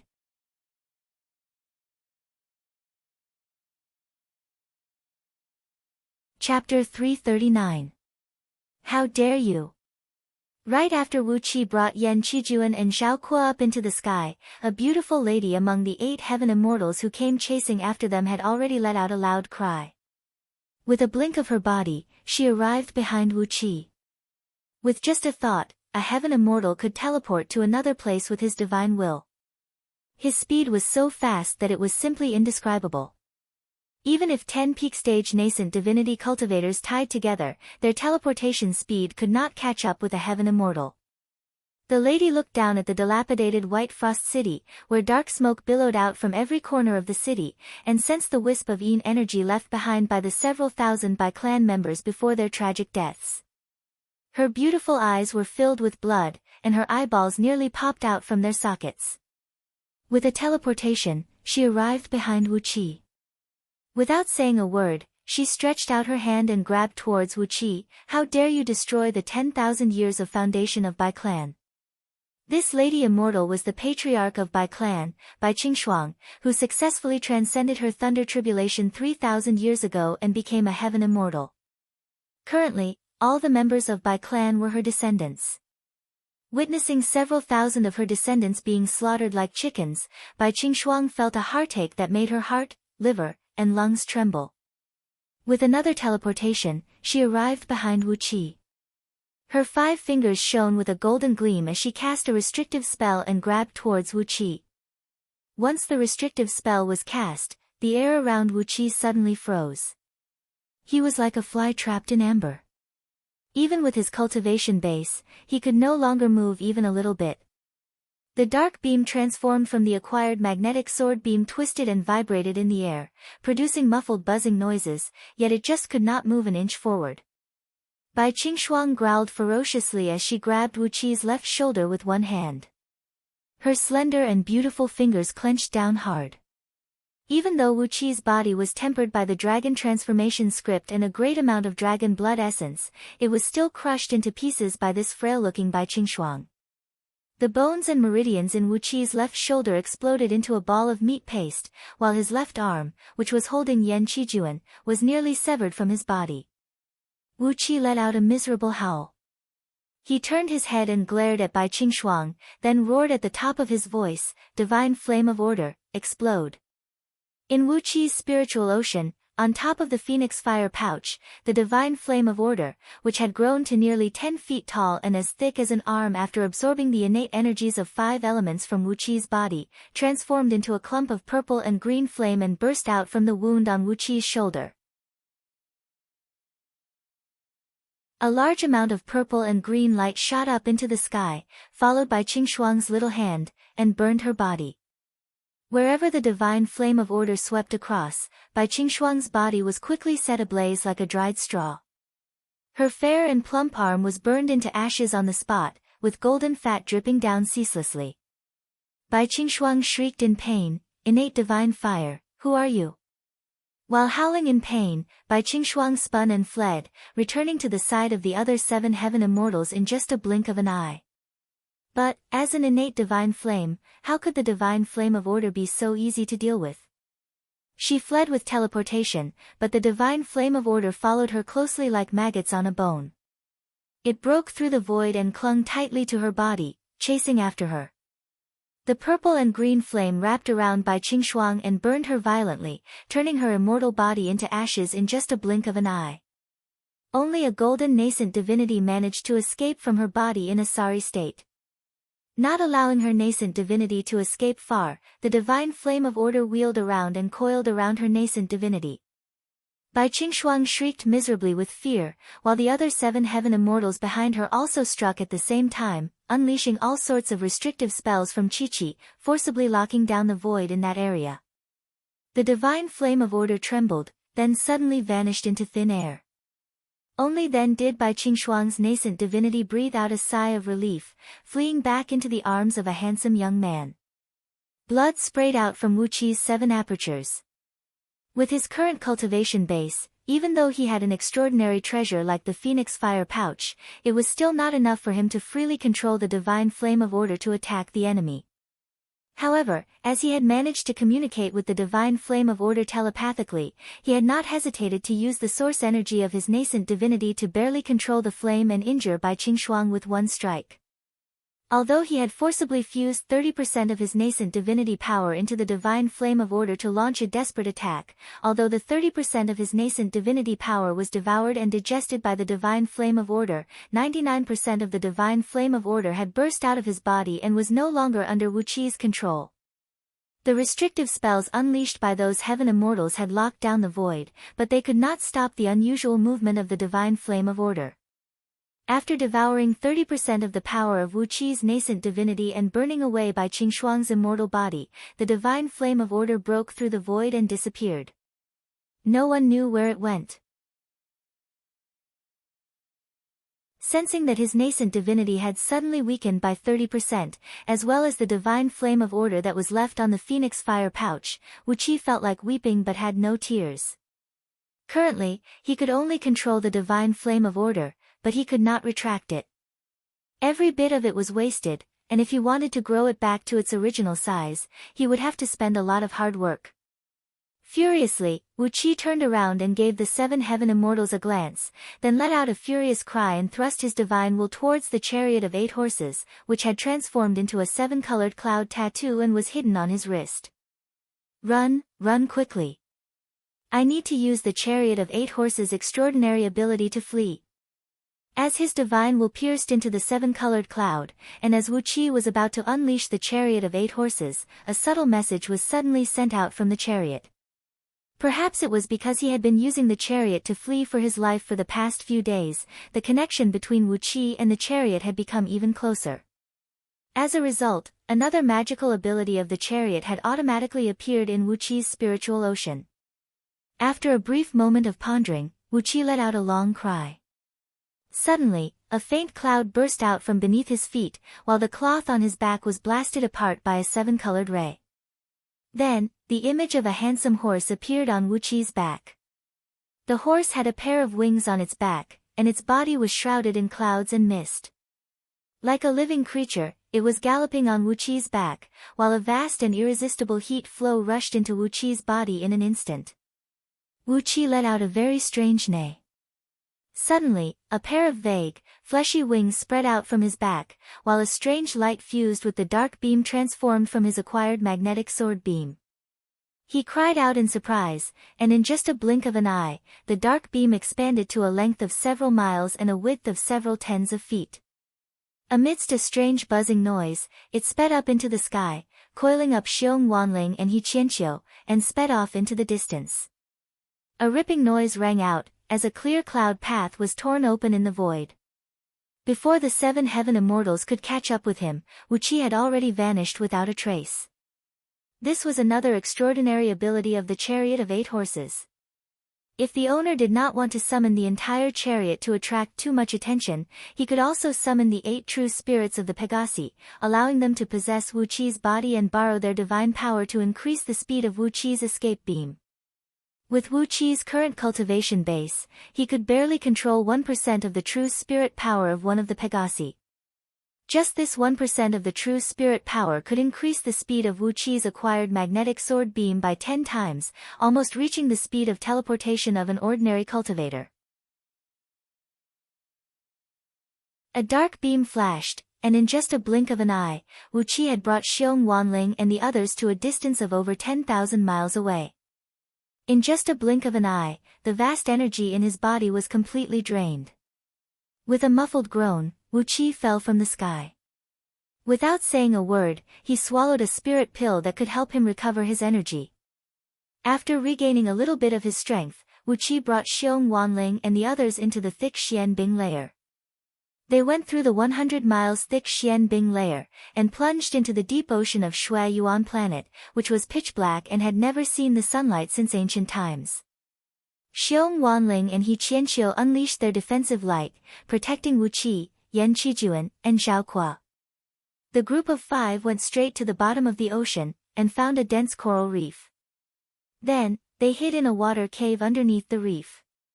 Only at that moment did Wu Qi cough out a few mouthfuls of blood, falling down and sitting in the water cave in a sorry state.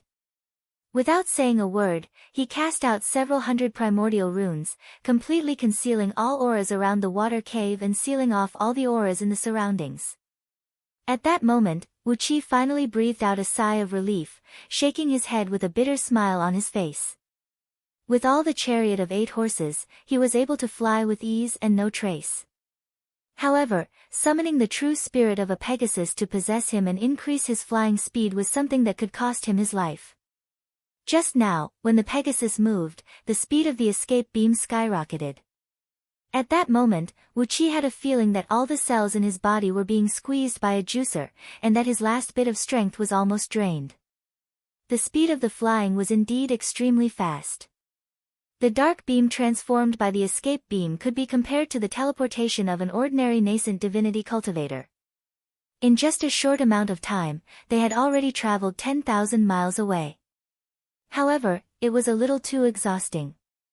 Even with the vast innate energies stored in all 10 of Wu Qi's innate Jin Dan, all of them were consumed in just a blink of an eye. An ordinary man could never withstand the extraordinary ability of the chariot of 8 horses. However, as a precious treasure like the chariot of 8 horses was too eye-catching, if it was not necessary, it would be better not to reveal it in front of others. Laughing bitterly, Wu Qi took out a few spirit pills that could replenish energy and heal wounds and consumed them. Only then did he nod his head at Yan Qijuan, who had a worried look on his face, and said with a smile, "All right, now that we're here, even a heaven immortal will not be able to find us." Imperial advisor He Qianqiu nodded his head. Flicking his sleeve, he threw Yan Xiaoqi, Ma He, and the other 2 men and 3 women out from the chariot. Upon being thrown out from the chariot, Yan Xiaoqi and her companions, whose energies were sealed by He Qianqiu with a restrictive spell, immediately cried out in alarm. They gave Wu Qi and his companions a fearful look, then opened their mouths and bit down forcefully. Wu Qi snorted coldly. A dark beam flashed on his right index finger, and a primordial rune that could paralyze one's movement flickered. Immediately, the bodies of all 6 men turned stiff, and could no longer move. Opening Yan Xiaoqi's mouth, Wu Qi fumbled with her teeth for a while, then suddenly pulled out one of her teeth. Casually, he crushed the tooth, and a drop of sticky liquid that came with a strong, sweet aroma slowly dripped down. The liquid fell onto the hard coral reef. Amidst a sizzling noise, a hole the size of a human head was corroded into the coral reef. Shaking his head, Wu Qi sneered and said, "Trying to commit suicide by consuming poison? Damn it! Even if your fleshly bodies are dead, your souls will still have to confess obediently. Imperial advisors, do you have a method to imprison souls and interrogate them?" Xiong Wanling shook his head and said, "Lao Tzu only knows how to kill and eat people, he doesn't know that kind of method." He Qianqiu grinned coldly and said, "Interrogate souls, I do have a method. I can't guarantee that I can squeeze out everything from their souls, but I can always get 70 to 80% of the truth from them." Wu Qi smiled at Yan Xiaoqi and said, "Did you hear that? Look, why don't you tell us everything? It will save us a lot of effort, don't you think?" Faintly, Wu Qi snorted coldly and said, "You've done a good job this time. Murdering the Crown Prince of Great Yen is a crime that will get you all your clan members executed. You've even made me come all the way here from White Cloud Planet, being hunted and beaten all the way. Damn it, you've even killed 3 heaven immortals." Pointing at his left shoulder, which was slowly growing back, Wu Qi sneered and said, "Hurry up and confess, and I'll spare you a broken soul for reincarnation." Yan Xiaoqi closed her eyes, while Ma He and the others snorted coldly as well. Wu Qi was taken aback. He gave Ma He's face a look, then suddenly cried out in surprise. He walked to Ma He's side, grabbed Ma He, and tore off Ma He's pants with one claw, tearing off his underwear in 2 or 3 moves. Yan Qijuan gasped abruptly, then cried out sternly, "Ma He, who cleansed your body when you entered the palace?" Between Ma He's legs was shockingly a lump of cumbersome matter. It was completely intact, and clearly belonged to a proper man.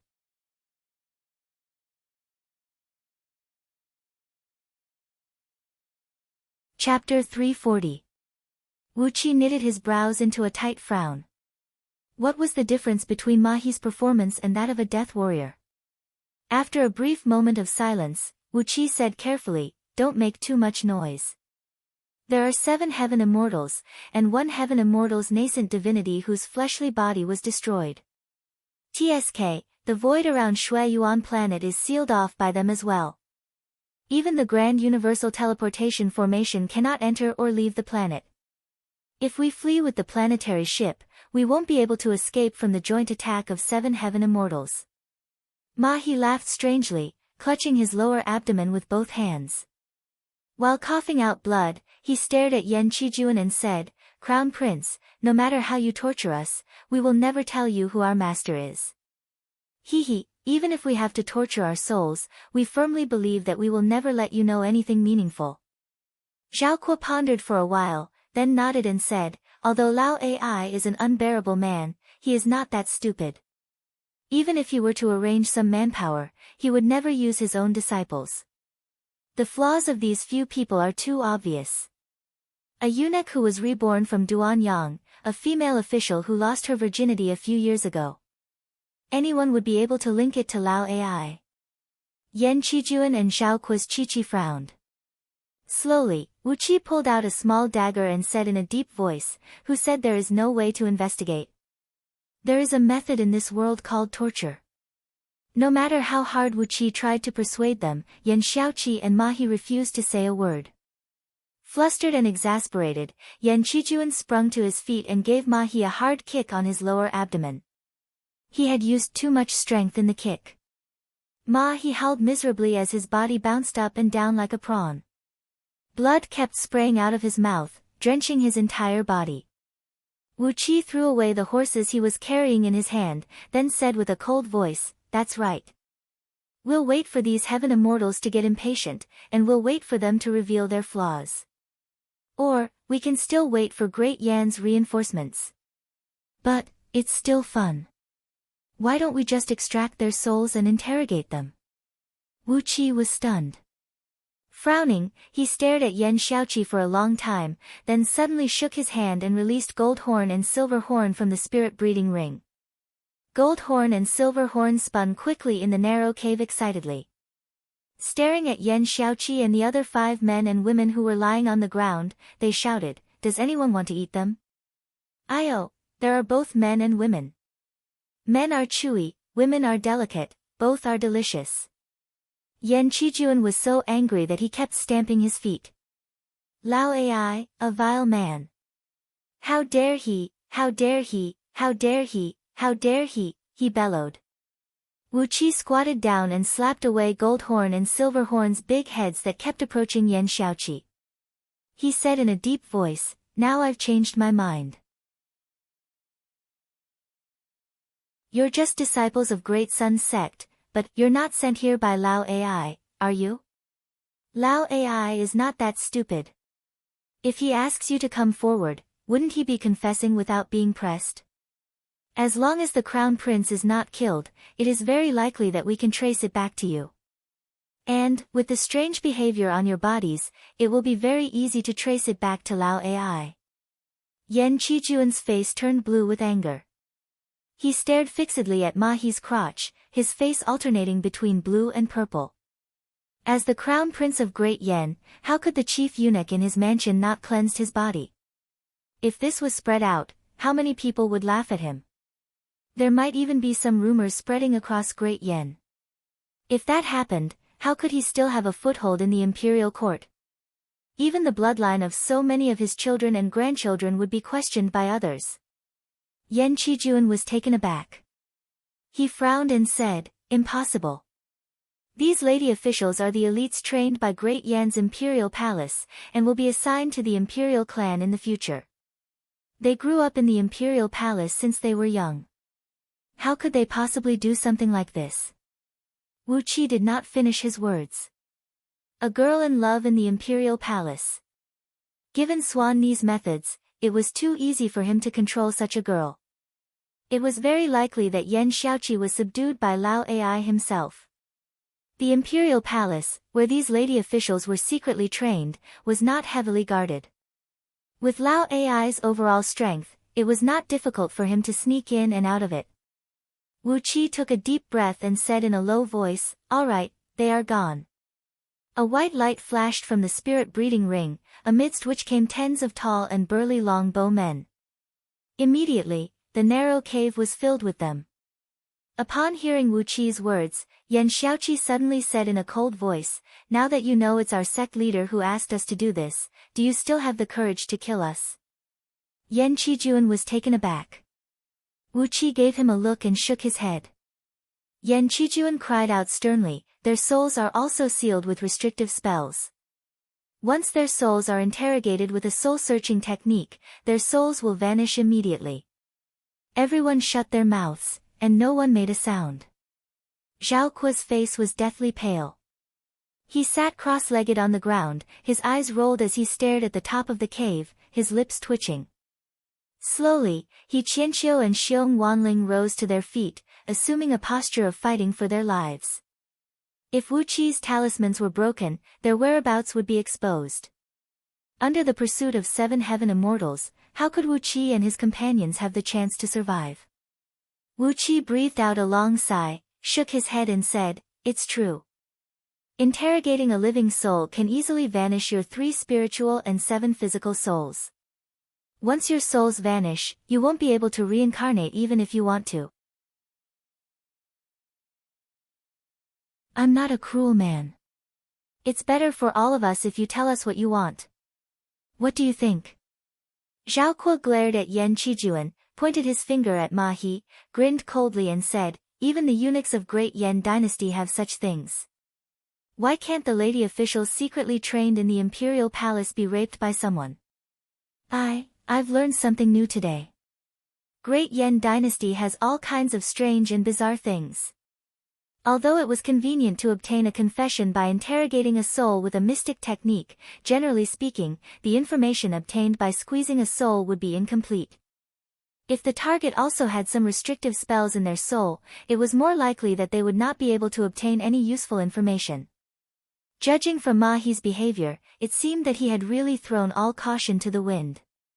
Furthermore, the noble and solemn smile he wore just now, which made Wu Qi feel that his master behind the scene was not as simple as he looked.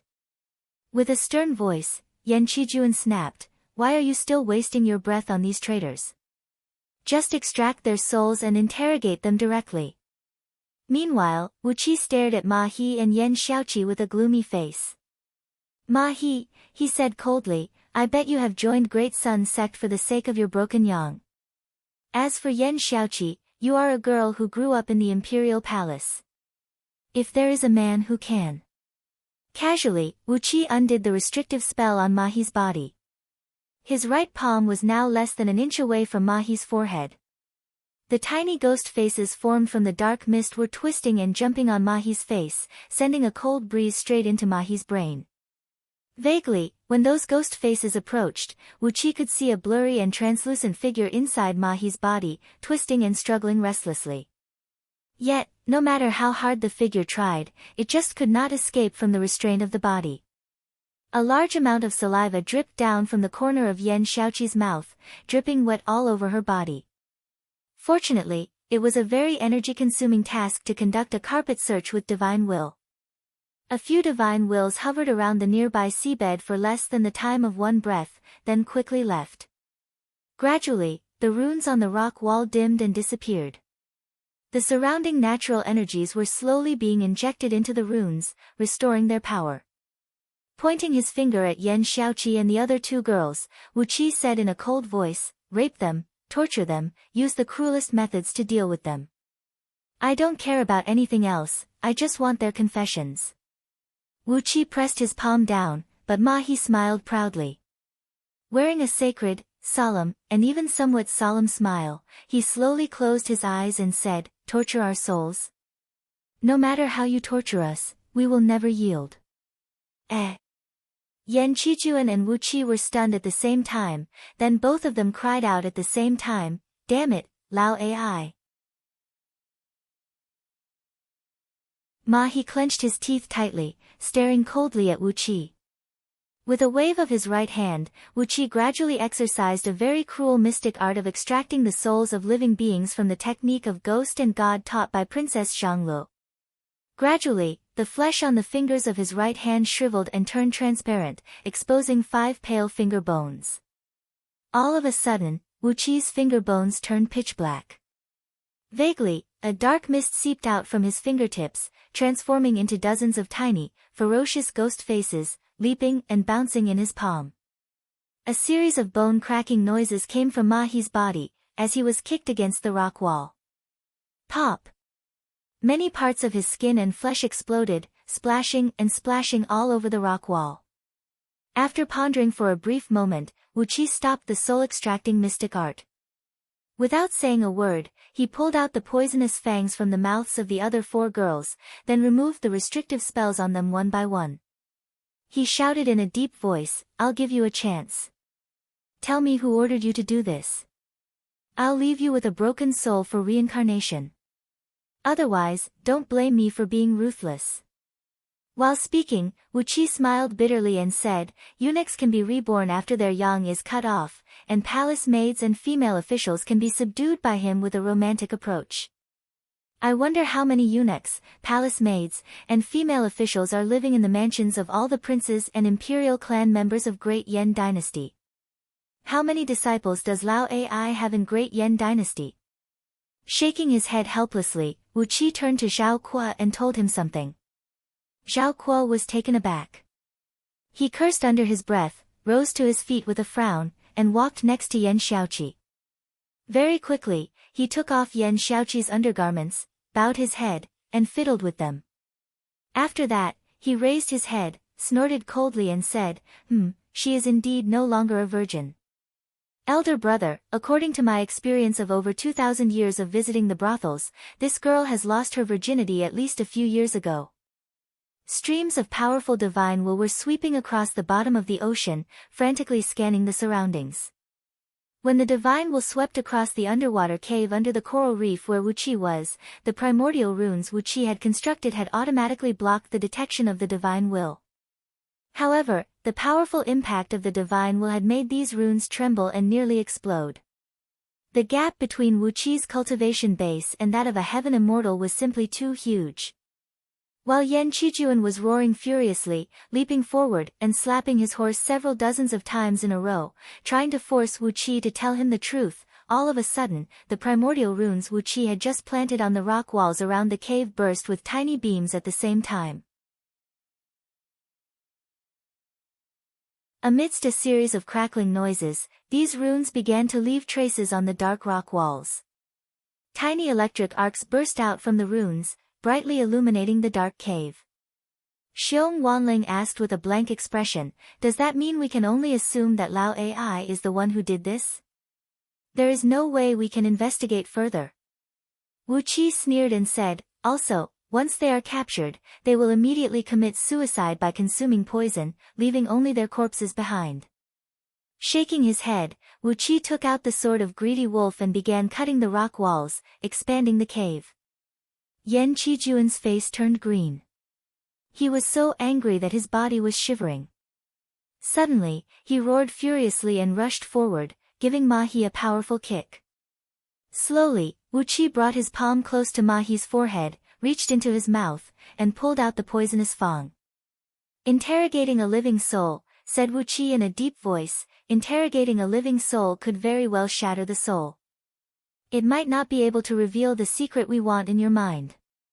Therefore, in order to avoid suffering, you better tell us yourself, who asked you to murder the crown prince?" "Then, we can only wait," said Zhao Kuo with a deep voice.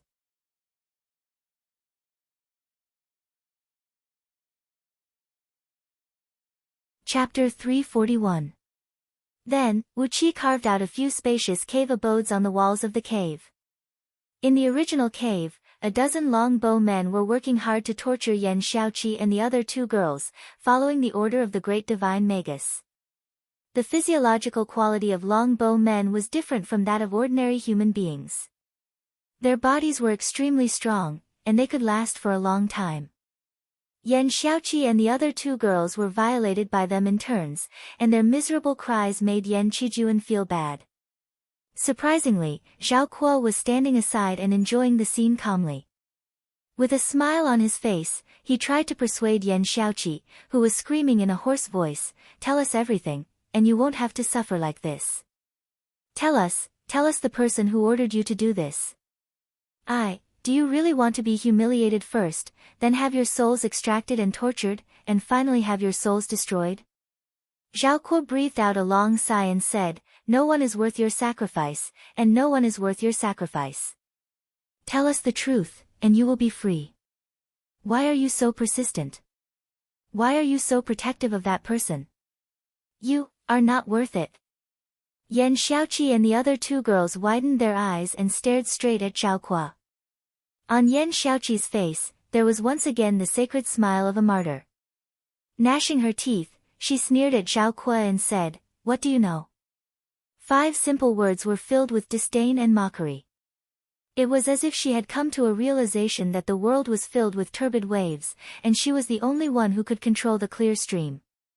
An air of loftiness and arrogance emanated from her, made Zhao Kuo speechless for a long time.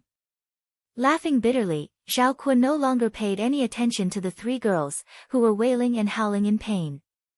Fiddling with the little dagger in his hand, he smilingly came next to Ma He, who was lying on the ground, unable to move.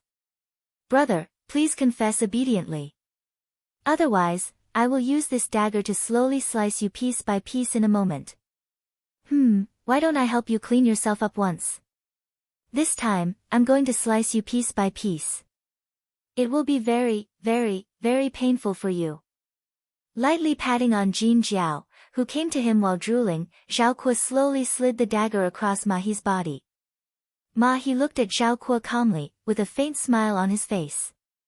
Even when the dagger cut through his body and cut off his limbs, which were greedily devoured by Gold Horn and Silver Horn, causing him to convulse in pain and break out in cold sweat, he still wore a faint smile and looked at Ma He with a mocking and disdainful expression.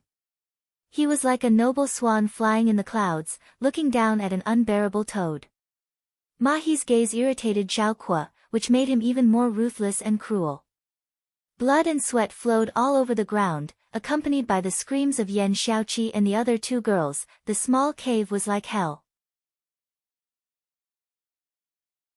Yan Qijuan stood aside with his hands clasped behind his back, grimacing in pain as he stared at Ma He and Yan Xiaoqi, who were plunged into a hell of torture. His face alternated between pale and green. After a long time, he coldly berated, "If you still don't confess, do you really want to suffer the pain of having your souls extracted and refined?" With great difficulty, Ma He and Yan Xiaoqi turned their heads and gave Yan Qijuan a cold glance. Suddenly, they laughed coldly together. The interior of the cave was badly mutilated. Wu Qi found a small cave abode which he had just opened up, using primordial runes to seal off all the auras and noises in the surroundings. After that, he carefully let immortal Chang Wu out. Tied up like a rice dumpling by the spirit-restricting rope, immortal Chang Wu had his eyes wide open. As his nascent divinity was completely sealed off by the rope, he had lost the ability to think. Although his eyes were open, he turned a blind eye to everything around him, completely cutting off all contact with the outside world.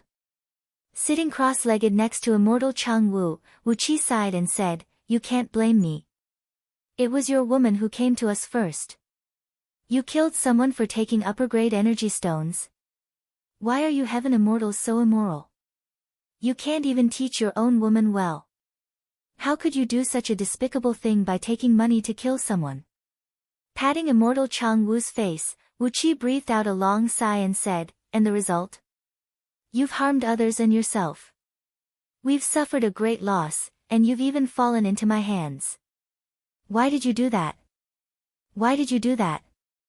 If you could educate your woman to be a good person, who has 5 virtues, 4 beauties, and 3 passions, you wouldn't be in this mess today, right? As a heaven immortal, you've fallen into my hands. Don't you feel aggrieved?" In a head-on battle, a heaven immortal could easily kill 1,000 Wu Qis with a slap.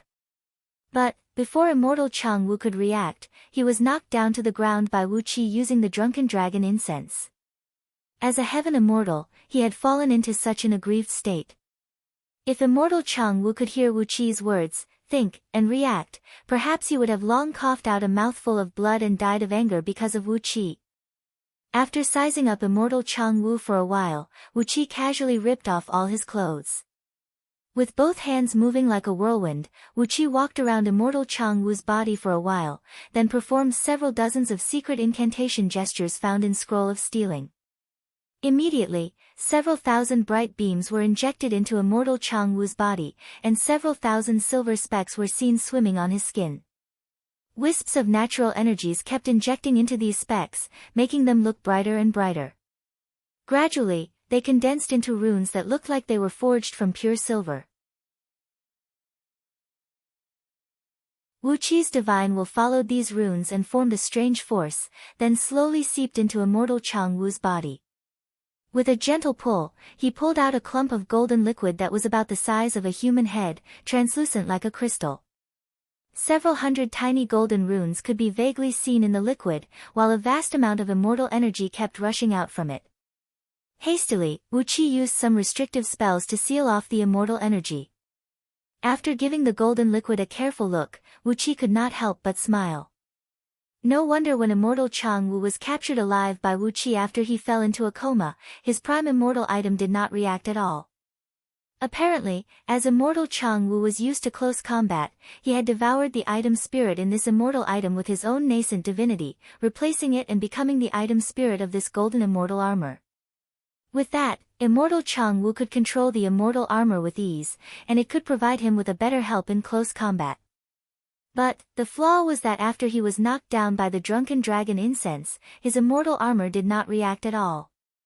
With a faint smile on his face, Wu Qi threw the immortal armor, which was not controlled by the item spirit, onto the earth element dragon scale shield. Immediately, a large sheet of yellow dust rushed out from the shield and smashed onto the golden liquid like countless shooting stars. Slowly, they shattered the golden liquid and broke it down into tiny golden particles, which were slowly absorbed and digested by the dragon scale shield. After absorbing a part of the immortal armor's energy essence, the earth element dragon scale shield did not have any change. The golden liquid turned into a clump of half-solid golden metal, about the size of a human head. The immortal armor was forged with several dozens of rare and precious metals, which gave it a very strong defensive strength and offensive strength. As for the metal pieces that the earth element dragon scale shield could not absorb, Wu Qi pondered for a while, then with a sway of his body, 18 celestial fiend puppets walked out of his body. He threw the remaining parts of the immortal armor to the puppets.